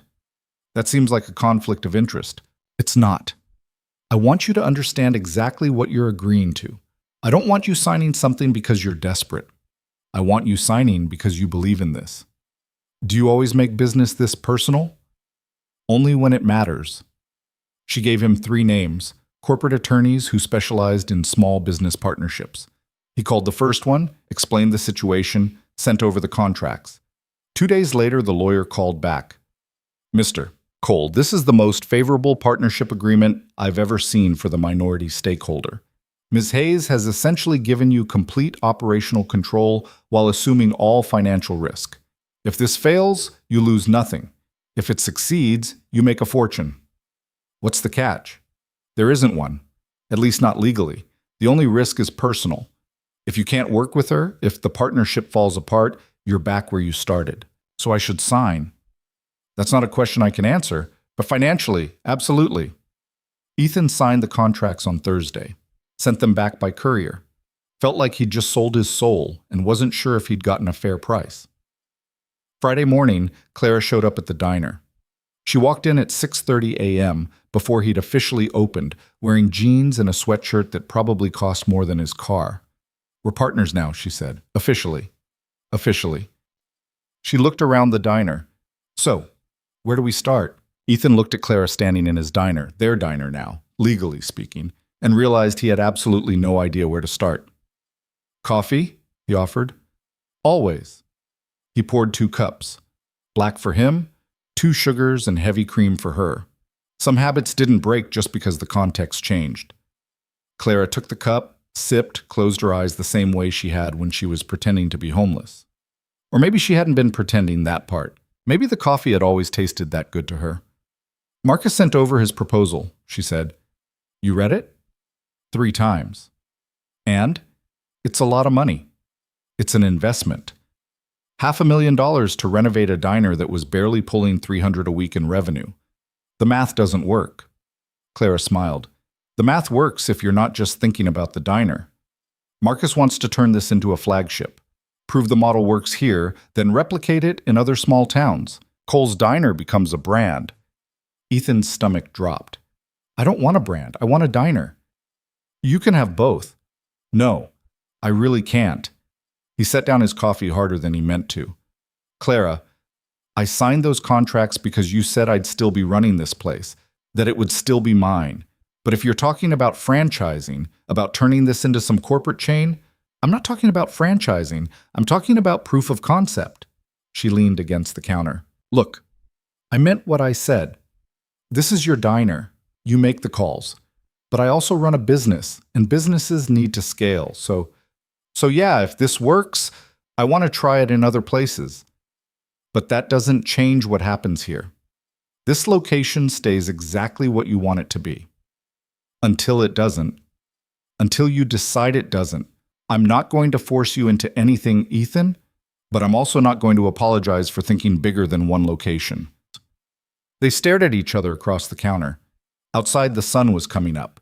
The street was empty except for a delivery truck rumbling past. "I need to think about it," Ethan said. "How long?" "I don't know, more than 5 minutes." Clara nodded. "Fair enough, but Marcus needs an answer by Monday. Construction crew is scheduled to start week after next if you approve the plans." "Week after next? That's insane." "That's how business works when you have the money to move fast." She finished her coffee, set the cup down. "Think about it. But Ethan, don't overthink it. Sometimes the best thing you can do is jump and figure out the landing on the way down." She left. Ethan stood alone in the diner and tried to figure out if he'd just made a deal with the devil or an angel, probably both. Mia came down at 7, already dressed for school, backpack slung over one shoulder. "Was that Clara?" she asked. "Yeah. She looks different when she's not pretending to be homeless." "Everything looks different now." Mia climbed onto a stool. "Are you freaking out?" "Little bit." "About what?" "Where to even start?" "About turning a family diner into a business model. About construction crews and renovation plans and the possibility that everything he loved about this place would get buried under efficiency and scale. About the fact that he'd spent 2 years barely keeping his head above water, and now someone was offering to build him a boat, but he wasn't sure he trusted the design. "About change," he said finally. "About whether I'm making the right choice. Mom used to say you couldn't know if a choice was right until after you made it, that the only wrong choice was not choosing at all. Your mom was smarter than me." "Yeah, but you're better at making eggs." Mia grinned. "Can I have the usual?" He made her breakfast. Scrambled eggs, bacon, toast with strawberry jam. While she ate, he watched the street wake up. Watched Jerry Wu walk past on his morning constitutional. Watched Barbara Chen unlock her shop across the way. Glance at the diner, look away quickly. "Katie Morrison said her dad said we're going to be famous," Mia said around a mouthful of eggs. "Katie Morrison says a lot of things. Is it true, though?" "I don't know, maybe." "Would that be bad?" "I don't know that either." Mia considered this while she chewed. "I think it would be weird, but also kind of cool. Like, how many kids can say their dad's diner got rescued by a secret billionaire? When you put it that way, it sounds like a movie." Kind of is a movie. The weird kind where you're not sure if it's going to end happy or sad. She finished her breakfast, grabbed her backpack, headed for the door. Paused. Dad, whatever you decide about the renovation and the scaling and all that stuff, I trust you, just so you know. Then she was gone, off to catch the bus, leaving Ethan alone with the weight of her faith in him. He opened the diner at 8. By 8:30, the place was packed. Not with regulars, with strangers, people who'd read about the partnership, about Clara's deception, about the diner that had somehow become the center of a story everyone wanted to be part of. They ordered coffee and eggs and asked questions. Is this the booth where Clara sat? Did you really not know she was rich? What's she like in person? Are you going to get famous? Ethan answered as best he could while cooking, serving, trying to keep up with demand he wasn't equipped to handle. By 10 a.m., he'd run through 2 days' worth of eggs. By 11, he was out of bacon.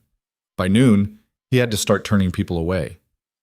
Sorry, he told a couple who'd driven from 2 towns over. We're out of most everything. Can't you just make more? The woman asked. Not without ingredients. But we drove 40 minutes to eat here. I appreciate that, but I can't cook food I don't have. They left disappointed. So did the next group. And the next. By the time Ethan locked the door at 2 p.m., he'd turned away maybe 30 people. He called Clara. I ran out of food, he said. That's a good problem. It's really not. I had to turn away customers. Do you know how long it's been since I had to turn away customers? Since before Sarah died, I'm guessing. That stopped him. Because she was right. The last time Cole's diner had been busy enough to run out of ingredients was when Sarah was still alive, still managing the front of house while he cooked, still making sure they ordered enough supplies for weekend rushes. I don't know how to handle this, Ethan admitted. Then learn. That's what the investment is for. Hire staff, order more supplies, install better inventory systems. This is exactly the problem we're solving. It doesn't feel like a problem. It feels like chaos. Same thing. Just depends on your perspective. Clara's voice softened. Ethan, you've been running on survival mode for 2 years. You're not used to having more demand than supply. But that's a good thing. That means people want what you're offering. Now you just need the infrastructure to give it to them. And if I can't, then we build the infrastructure. That's literally what I do for a living. After he hung up, Ethan sat at the counter and stared at the empty diner. For 2 years, he'd prayed for more customers. Now he had them, and it was overwhelming. Sarah would have known what to do, would have already been on the phone with suppliers, would have already been interviewing potential staff, would have turned this chaos into opportunity. He missed her so much it hurt. At 3 p.m., Marcus showed up with blueprints. He spread them across the counter, weighing down the corners with salt shakers and coffee cups. This is the proposed layout, Marcus said, pointing to various sections. We expand the kitchen, add a second prep station, upgrade to commercial-grade equipment throughout. New walk-in, double the size. New POS system tied into inventory management. New booths, new flooring, new lighting. Ethan looked at the plans. They were good, professional, the kind of renovation that would turn a dying diner into a legitimate business. They also made the place unrecognizable. What about the booths? He asked. What about them? The ones we have now. Sarah picked those out. We drove 3 hours to a restaurant supply warehouse to find exactly the right shade of red. Marcus glanced at the current booths. Cracked vinyl, worn padding, duct tape holding together tiers that had been there for years. They're falling apart, Marcus said. I know. We can't keep them. Can we repair them? It'd cost more than replacing them. I don't care. Marcus studied him for a long moment. This is about your wife. This is about keeping something that matters. Ethan, I get it. Sentiment is important, but this is business. We need to make smart financial decisions. Then fire me, because I'm not getting rid of those booths. Marcus sighed, pulled out his tablet, made a note. Fine, we'll repair them, but everything else stays on the plan. The kitchen, the equipment, the systems. Those are non-negotiable. Agreed. And we're hiring staff. Minimum 3 people to start. Line cook, server, dishwasher. I can't afford... The investment covers payroll for the first year. After that, if we're doing this right, revenue covers it. But you need help, Ethan. You can't run this place alone anymore. He was right. Ethan had been running it alone out of necessity, not choice. With Sarah gone and money tight, staff had been a luxury he couldn't afford. But that meant doing everything himself: cooking, serving, cleaning, bookkeeping, ordering, managing. It meant 16-hour days and never quite keeping up. Okay, Ethan said. We hire staff. Good. I'll start interviewing next week. No. Marcus looked up from his tablet. No? I interview. I hire. This is still my diner. Our diner. Clara owns 50%. Clara gave me operational control. That includes staffing. Marcus's jaw tightened. For a second, Ethan thought he was going to argue, going to pull rank, or threaten to call Clara. But then he nodded. Fine. You hire. But if they don't work out, if they slow us down or cost us money, that's on you. Fair enough. They spent the next hour going through details: timelines, contractors, supply chains, marketing plans. By the time Marcus left, Ethan's head was spinning with numbers and logistics and decisions he'd need to make. He locked up at 6, went upstairs, found Mia at the kitchen table doing homework. How was school? He asked. Weird. Everyone wanted to know about Clara and the diner and whether we're going to be on TV. What'd you tell them? That I don't know, because I don't. She looked up from her math worksheet. Are we going to be on TV? I hope not. Katie Morrison said her dad said there's a producer from some reality show that wants to film the renovation. Ethan's stomach sank. What? Some show about business turnarounds, like Kitchen Nightmares, but nicer, I guess. No, absolutely not. That's what I figured.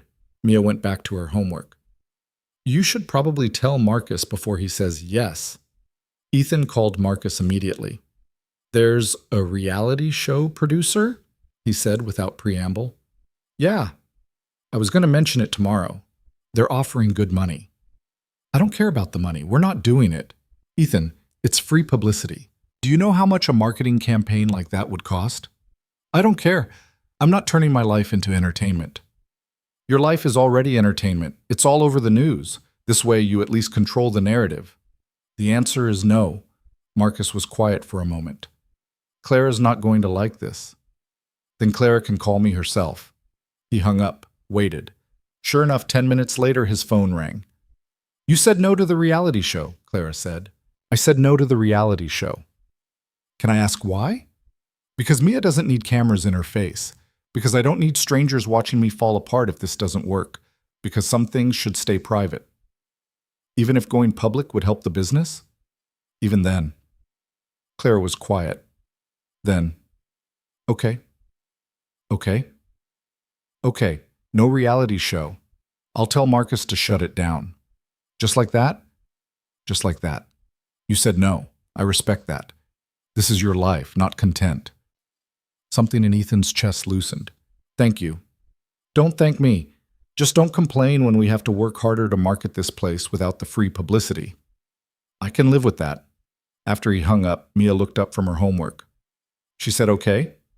She said okay. Huh. Maybe she's not as bad as I thought. She's complicated. Everyone's complicated. Doesn't mean they're bad. Ethan smiled. When did you get so wise? I've always been wise. You just don't notice because you're stressed all the time. Over the next week, things moved fast. The bank received payment in full for the mortgage. Ethan watched the balance go to zero and felt something he hadn't felt in 2 years. Relief. The utility companies received payment. The suppliers received payment. Every debt that had been crushing him, gone.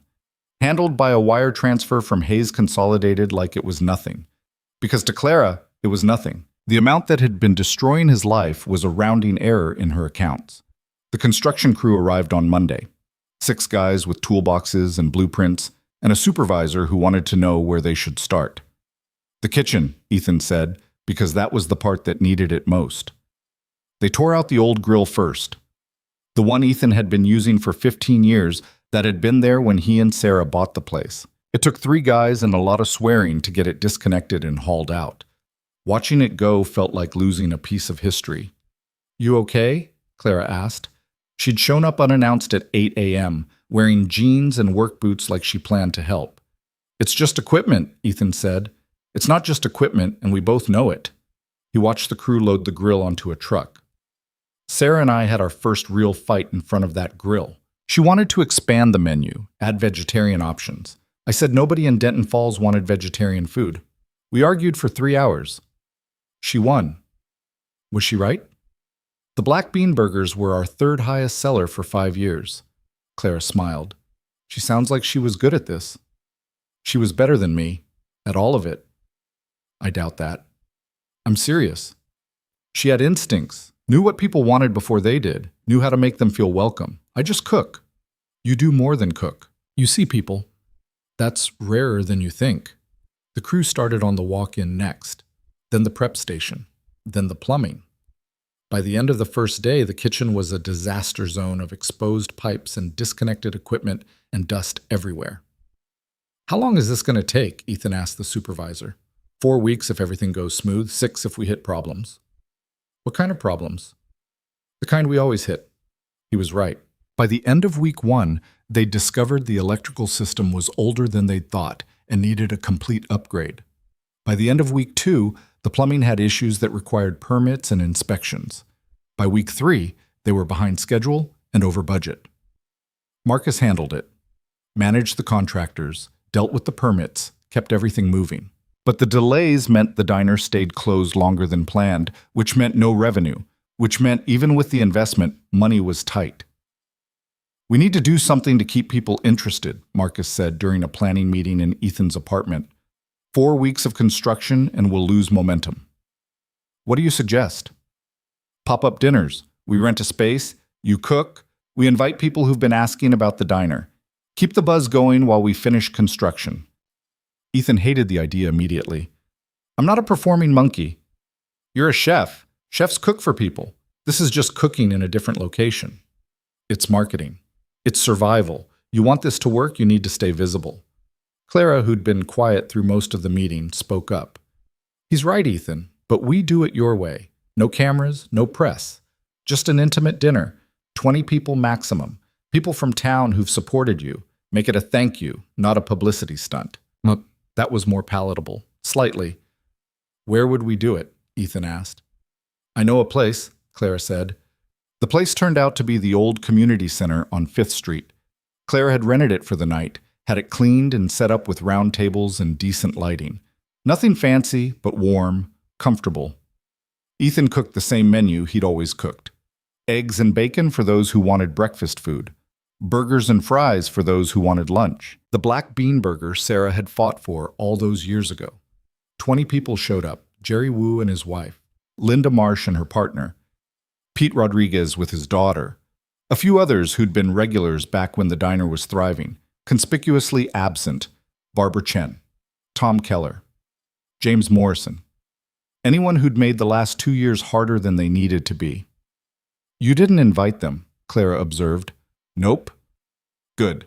They don't deserve your food. The dinner went well. People ate, talked, laughed.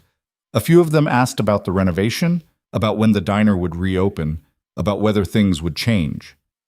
Some things will change, Ethan told them honestly. Better equipment, more staff, cleaner space. But the food's going to be the same. The welcome's going to be the same. It's still going to be the kind of place where everyone belongs. Even homeless people? Jerry Wu asked with a grin. Especially homeless people. Everyone laughed. Even Clara. After the dinner, after everyone had left and the cleanup was done, Ethan and Clara sat at one of the tables with leftover coffee. That was good, Clara said. You're good at this. At cooking? At making people feel like they matter. I just make food. No, you make people feel seen. That's different. That's what I saw when I was sitting on that bench. Not that you made good coffee. That you made me feel like a person. Ethan didn't know what to say to that, so he just sipped his coffee and watched Clara do the same. Can I ask you something? He said finally. Anything. Your daughter, the one who died. What was her name?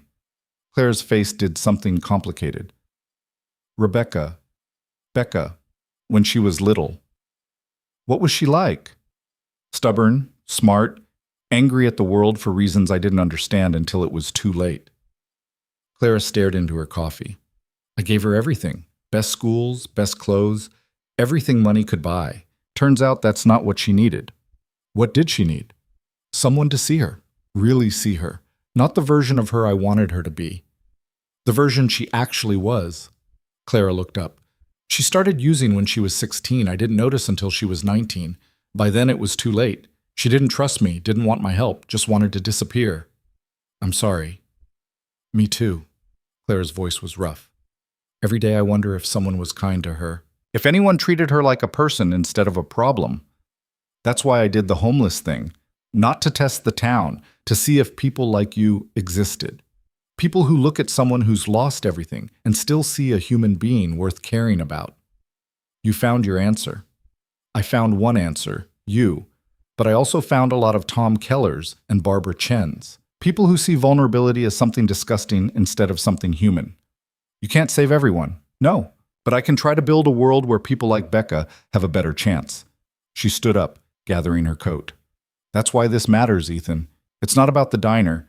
It's about proving that kindness can be profitable. That treating people with dignity isn't just morally right. It's good business. If we can prove that here, we can replicate it everywhere. No pressure. Clara smiled.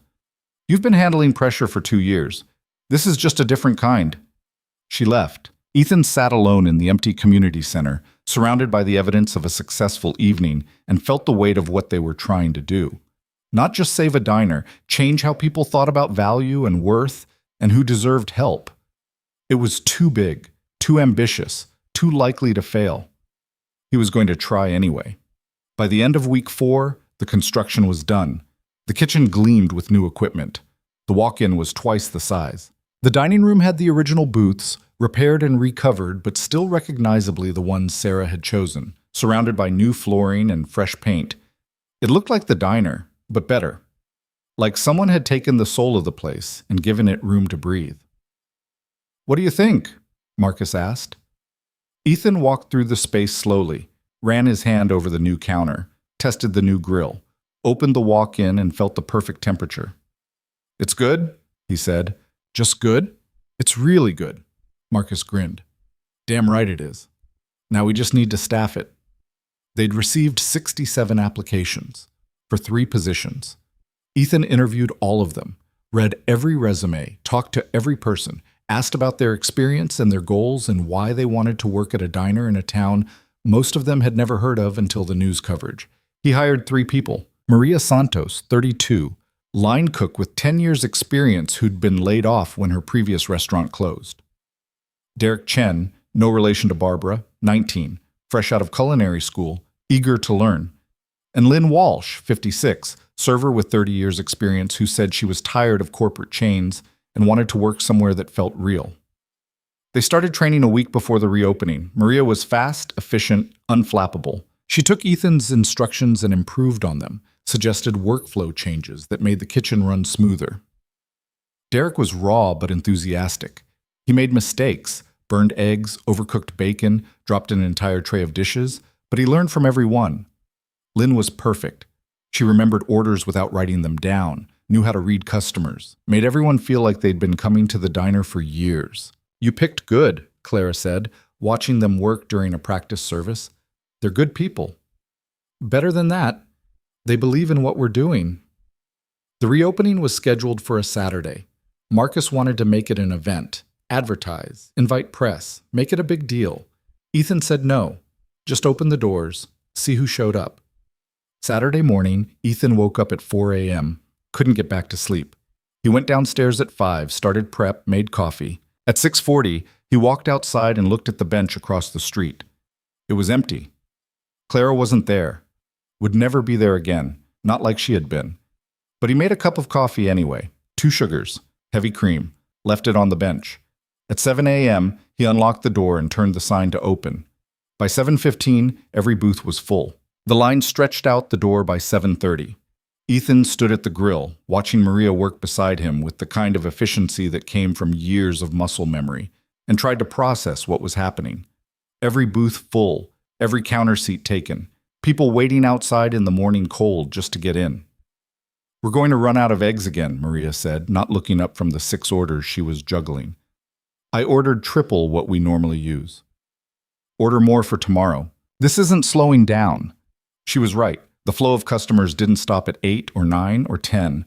By 11 a.m., they'd served more people than Ethan used to serve in a week. Lynn was moving between tables like a dancer, somehow keeping 20 conversations going at once. Derek had stopped making mistakes and started just keeping his head down and working. At noon, Clara walked in. She didn't make a big entrance. Just came through this door like any other customer, wearing jeans and a sweater, her hair pulled back. But the energy in the room shifted. People noticed, whispered.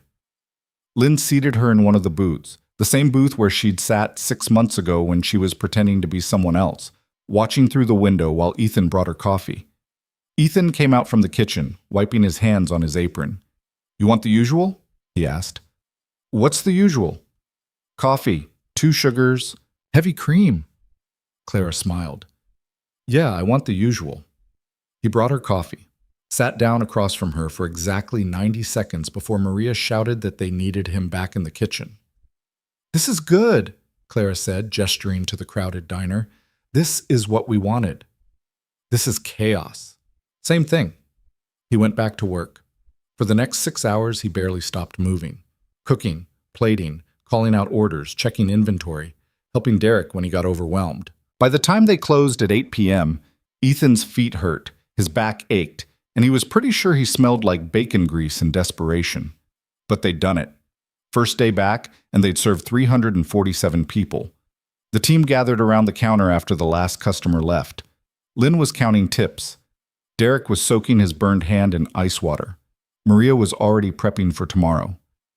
"That was insane," Derek said. "That was Saturday," Maria corrected.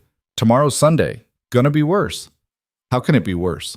People read about today. They'll want to be part of tomorrow. It'll be twice as busy." "That's impossible." "Want to bet?" Clara had stayed. She was sitting in her booth, laptop open, working on something. Ethan brought her a fresh coffee. "You don't have to stay," he said. "I know. I want to." "Why?" "Because this is the first thing I've invested in that feels like it actually matters." She looked up from her laptop. "Most of my portfolio is shopping centers and office buildings. Things that make money but don't mean anything. This means something." "It's just a diner." "Stop saying that. It's not just anything." Clara closed her laptop. "You fed 347 people today. You gave them a place to sit, food to eat, somewhere to feel welcome. That's not nothing. We're going to run out of supplies again tomorrow." "Then order more. Hire more staff. Expand faster than we planned." "Ethan, this is a good problem. Let yourself enjoy it." But Ethan couldn't enjoy it because underneath the success, underneath the packed dining room and the long lines, was the nagging feeling that this couldn't last, that eventually people would get bored, move on to the next story, and he'd be left with overhead he couldn't afford and staff he couldn't pay. "You're spiraling," Clara said. "I'm being realistic." "You're catastrophizing. There's a difference." Maybe she was right. Or maybe she'd never failed at anything in her life and didn't understand what it felt like to watch everything collapse despite your best efforts. Sunday was worse. Maria had been right. The line started forming at 6 a.m., 2 hours before they opened. By the time Ethan unlocked the door at 8, there were 50 people waiting. They ran out of eggs by 11, ran out of bacon by 1, had to send Derek to 3 different grocery stores to find enough ingredients to keep going. By the end of the day, they'd served 412 people. Monday, they served 390. Tuesday, 350. By Wednesday, the pattern was clear. This wasn't a temporary spike. This was the new normal. "We need to expand the staff," Marcus said during an emergency meeting. "Minimum 2 more people. Maybe 3. "We just hired 3 people a week ago." And they're already overwhelmed. Lynn's working 12-hour shift. Maria's doing the work of 2 line cooks. Derek's going to burn out in a month if we don't get him help. Ethan knew Marcus was right. But hiring more people meant more payroll, more training, more complexity. It meant trusting that this success would continue long enough to justify the investment. "Do it," Clara said.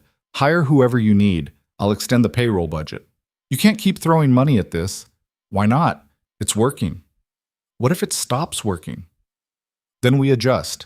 But we don't make decisions based on fear of failure. We make them based on current reality. And current reality is that you need more staff." They hired 4 more people over the next 2 weeks. Another line cook, 2 more servers, a dedicated dishwasher because Derek's hands were developing burns from washing dishes between cooking. The kitchen got louder, more chaotic, but also more efficient. Maria trained the new line cook, a woman named Teresa, who'd been working at Morrison's and quit because James Morrison was impossible to work for. Lynn trained the new servers, both college kids from the next town over who needed part-time work. By the end of the month, Cole's Diner was running like a machine. Not a smooth machine. There were still mistakes, still burned orders and wrong deliveries and customers who complained, but a functional machine, one that served an average of 350 people a day, one that was actually making money. "We're profitable," Marcus announced during their monthly review meeting. "As of last week, revenue exceeds operating costs. You're in the black." Ethan stared at the spreadsheet Marcus had pulled up on his laptop. The numbers didn't make sense. They'd been drowning in debt 2 months ago. Now they were profitable? How? He asked. Volume. You're serving 10 times the customers you were before. Even with increased overhead, staff, supplies, utilities, the margin works. This can't be sustainable. Why not? Because nothing good lasts. Marcus and Clara exchanged a look. "Ethan," Clara said carefully, "I need you to hear something. This isn't a fluke. This isn't luck. This is you being good at what you do, combined with infrastructure that lets you do it at scale. That's replicable. That's sustainable. Until it's not. Until what? Until people stop wanting good food and a welcoming space? That's not going to happen." But Ethan couldn't shake the feeling that the other shoe was going to drop, that success this sudden had to come with a cost. The cost came 3 weeks later, in the form of James Morrison. He showed up on a Tuesday afternoon, walking into the diner during the lunch rush like he owned the place. Ethan was in the kitchen when Lynn came back to tell him. "Morrison's here," she said. "Wants to talk to you." "Tell him I'm busy." Told him that. He said, "Oh, wait." Ethan wiped his hands on his apron, told Maria to handle the grill, and went out front. James Morrison sat in the same booth where Clara used to sit. He was mid-50s, soft around the middle, in the way of men who'd once been athletic and let it go. He wore an expensive shirt with the sleeves rolled up, probably to show off his watch. "Ethan, good to see you." Morrison's voice had that false warmth of someone who wanted something. "What do you want, James? Can't an old friend stop by for lunch?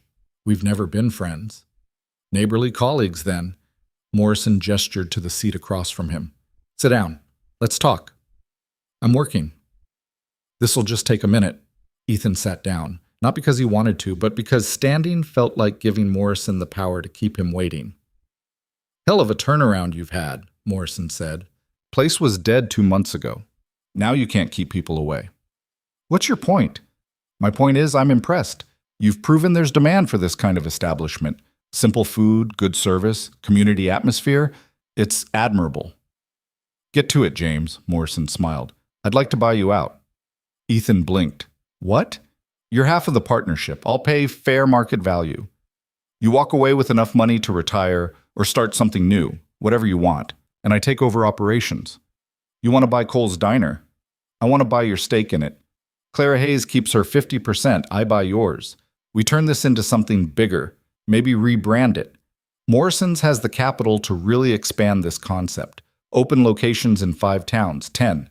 Turn it into a regional chain." The words were still processing. Morrison wanted to buy him out. Wanted to take the diner that Ethan and Sarah had built, that Clara had saved, and turn it into another corporate venture. "No," Ethan said. "You haven't heard my offer." "Don't need to. The answer's no." "Ethan, be reasonable. You're exhausted. You're working yourself to death. And for what? To run a diner? You could sell out, take the money, actually enjoy your daughter while she's still young." "I enjoy my daughter fine." Do you? When's the last time you took her to a movie, spent a Saturday doing something other than working?" Morrison leaned forward. "I'm offering you freedom. Don't be too proud to take it." "This isn't about pride. It's about the fact that you don't give a damn about this place. You just see an opportunity to make money off something you spent 2 years hoping would fail. That's not fair. Isn't it? Your bistro down the street with your artisanal bullshit and your $16 eggs? You've been trying to drive me out of business since you opened, and now that I'm succeeding, you want to swoop in and take over. Morrison's face hardened. You're making a mistake. Probably, but it's my mistake to make. Think about what you're turning down. Real money, financial security, a chance to actually be a father instead of a short-order cook. Ethan stood up. Get out of my diner. It's not just your diner. Clara Hayes owns half. Maybe I'll talk to her instead. Feel free. But you're done here. Morrison stood slowly, adjusted his watch, straightened his collar. You're going to regret this. I've regretted a lot of things. This won't be one of them.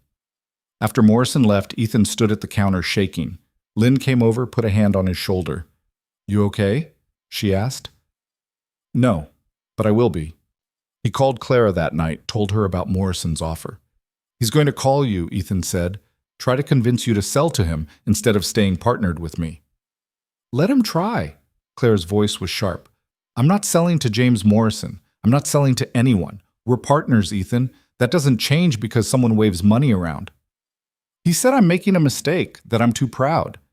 Maybe you are too proud. But that's one of the things I like about you.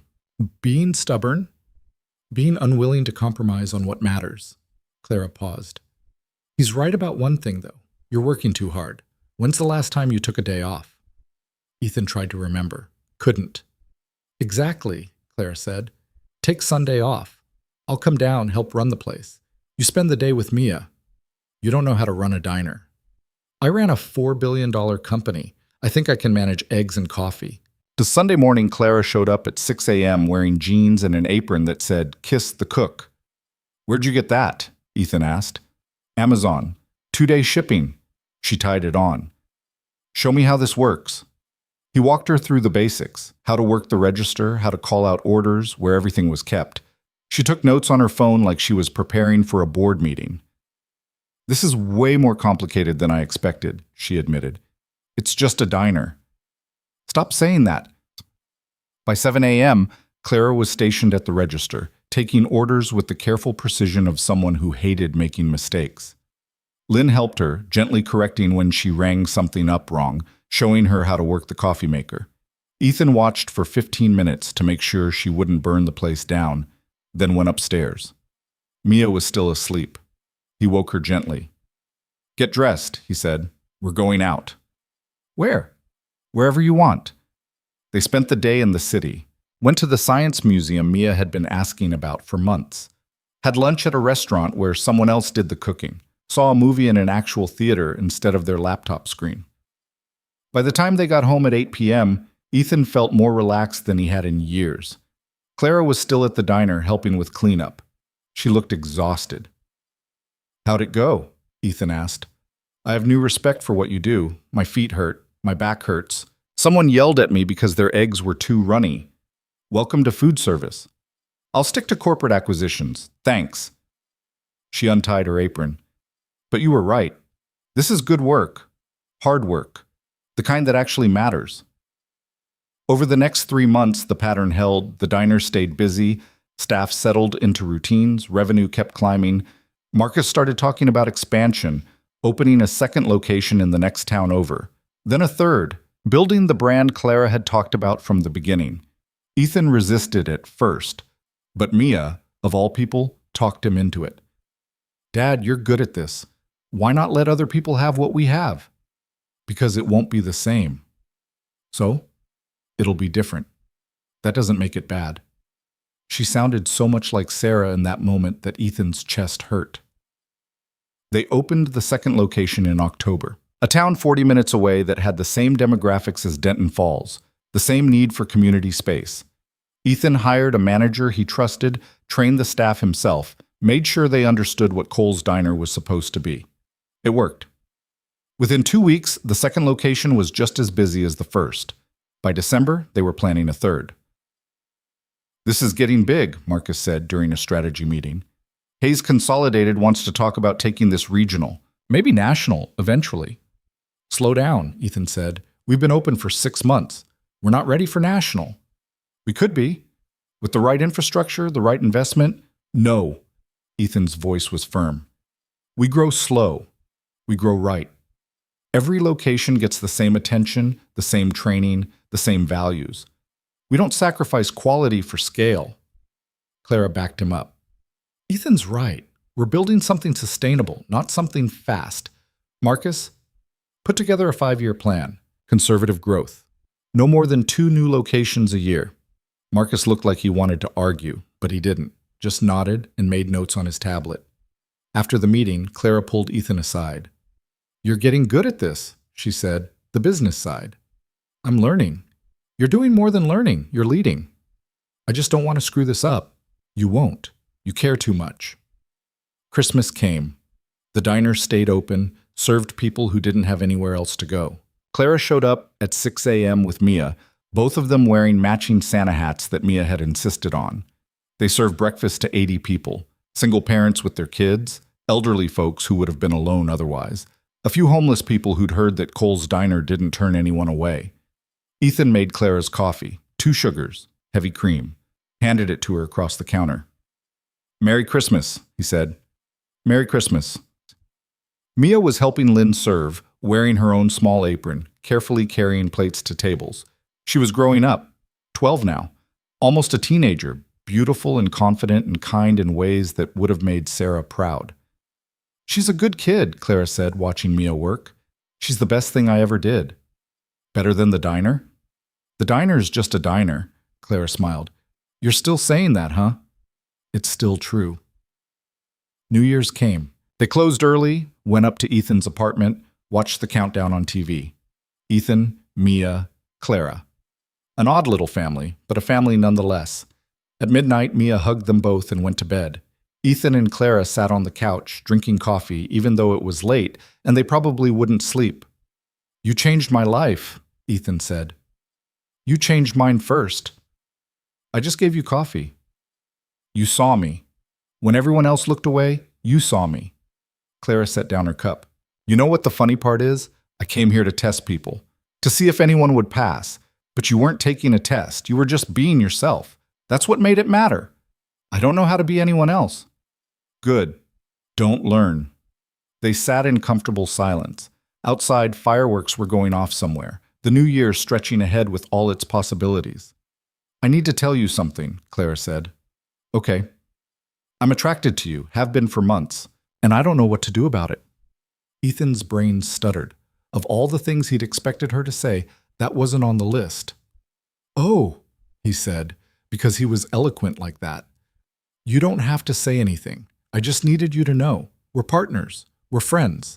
I don't want to mess that up by wanting more." "What if I want more too?" Clara looked at him, really looked at him. "Do you?" "I don't know, maybe. Sarah's only been gone 4 years. I don't know if I'm ready." "Then we wait. Until you are ready, or until you're sure you're not." She picked up her coffee again. "I've waited this long. I can wait longer." They didn't talk about it again. Not for weeks. Just kept working, kept building, kept showing up for each other in the quiet ways that mattered. By February, the 3rd location was open. By April, they were planning a 4th. Hayes Consolidated's quarterly report mentioned Cole's Diner as a successful investment. Articles started appearing in business journals about the billionaire and the short-order cook who'd built an empire on kindness. Ethan hated the articles, hated being called an empire, hated the way they made it sound like some fairy tale instead of just people working hard. But he couldn't deny the results. 3 locations, 47 employees, revenue that let him pay everyone well, give benefits, create the kind of workplace he'd always wanted to work in. In May, Barbara Chen showed up at the diner. She'd aged in the years since Ethan had last really looked at her. More gray in her hair, more lines around her mouth. She sat at the counter and ordered coffee. Ethan served her himself. "I owe you an apology," Barbara said. "You already apologized. I didn't accept it." "I know. I'm apologizing again, not because I want something, because I was wrong." Ethan leaned against the counter.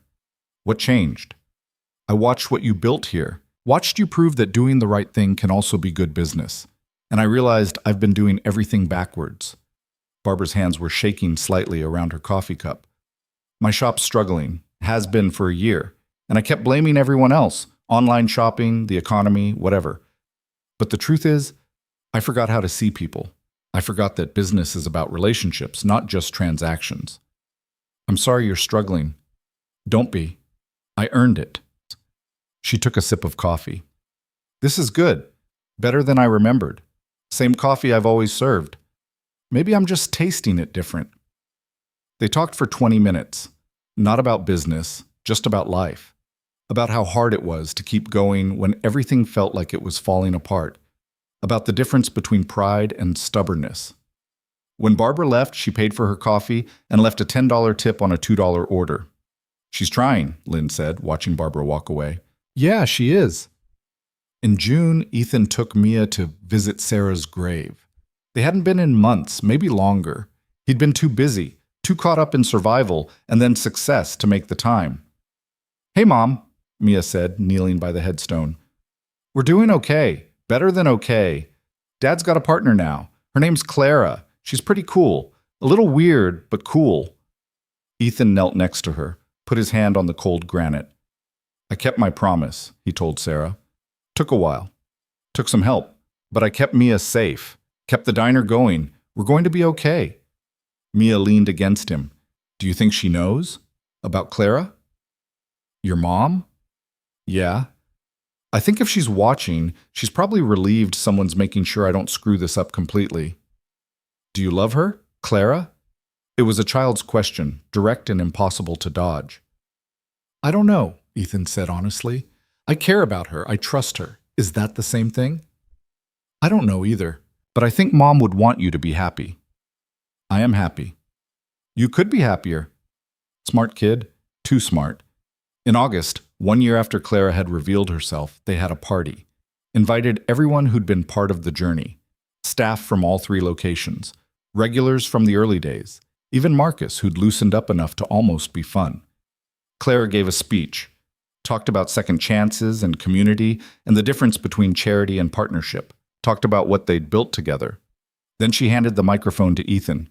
He'd never been good at speeches. Hated being the center of attention. But he looked out at the crowd, at people he'd fed, worked with, learned from, and found words. A year ago, I thought I'd lost everything. The diner was failing. I couldn't pay my bills. I didn't know how I was going to take care of my daughter. And then someone I thought was homeless turned out to be a billionaire who wanted to help. Laughter from the crowd. But here's the thing. Clara didn't save the diner. We saved it. All of us. Every person who showed up. Every person who believed this was worth fighting for. That's what made the difference. He looked at Clara, standing off to the side. So thank you for seeing what this could be, for taking a chance on something that probably looked like a terrible investment, for reminding me that asking for help isn't failure. It's just part of being human. After the party, after everyone had left, Ethan and Clara sat outside on the bench where it had all started. Good speech, Clara said. I meant it. I know. They sat in silence, watching the street. A year ago, this bench had held a woman pretending to be someone she wasn't. Now it held 2 people who'd become something they hadn't expected. I'm ready, Ethan said. For what? To try.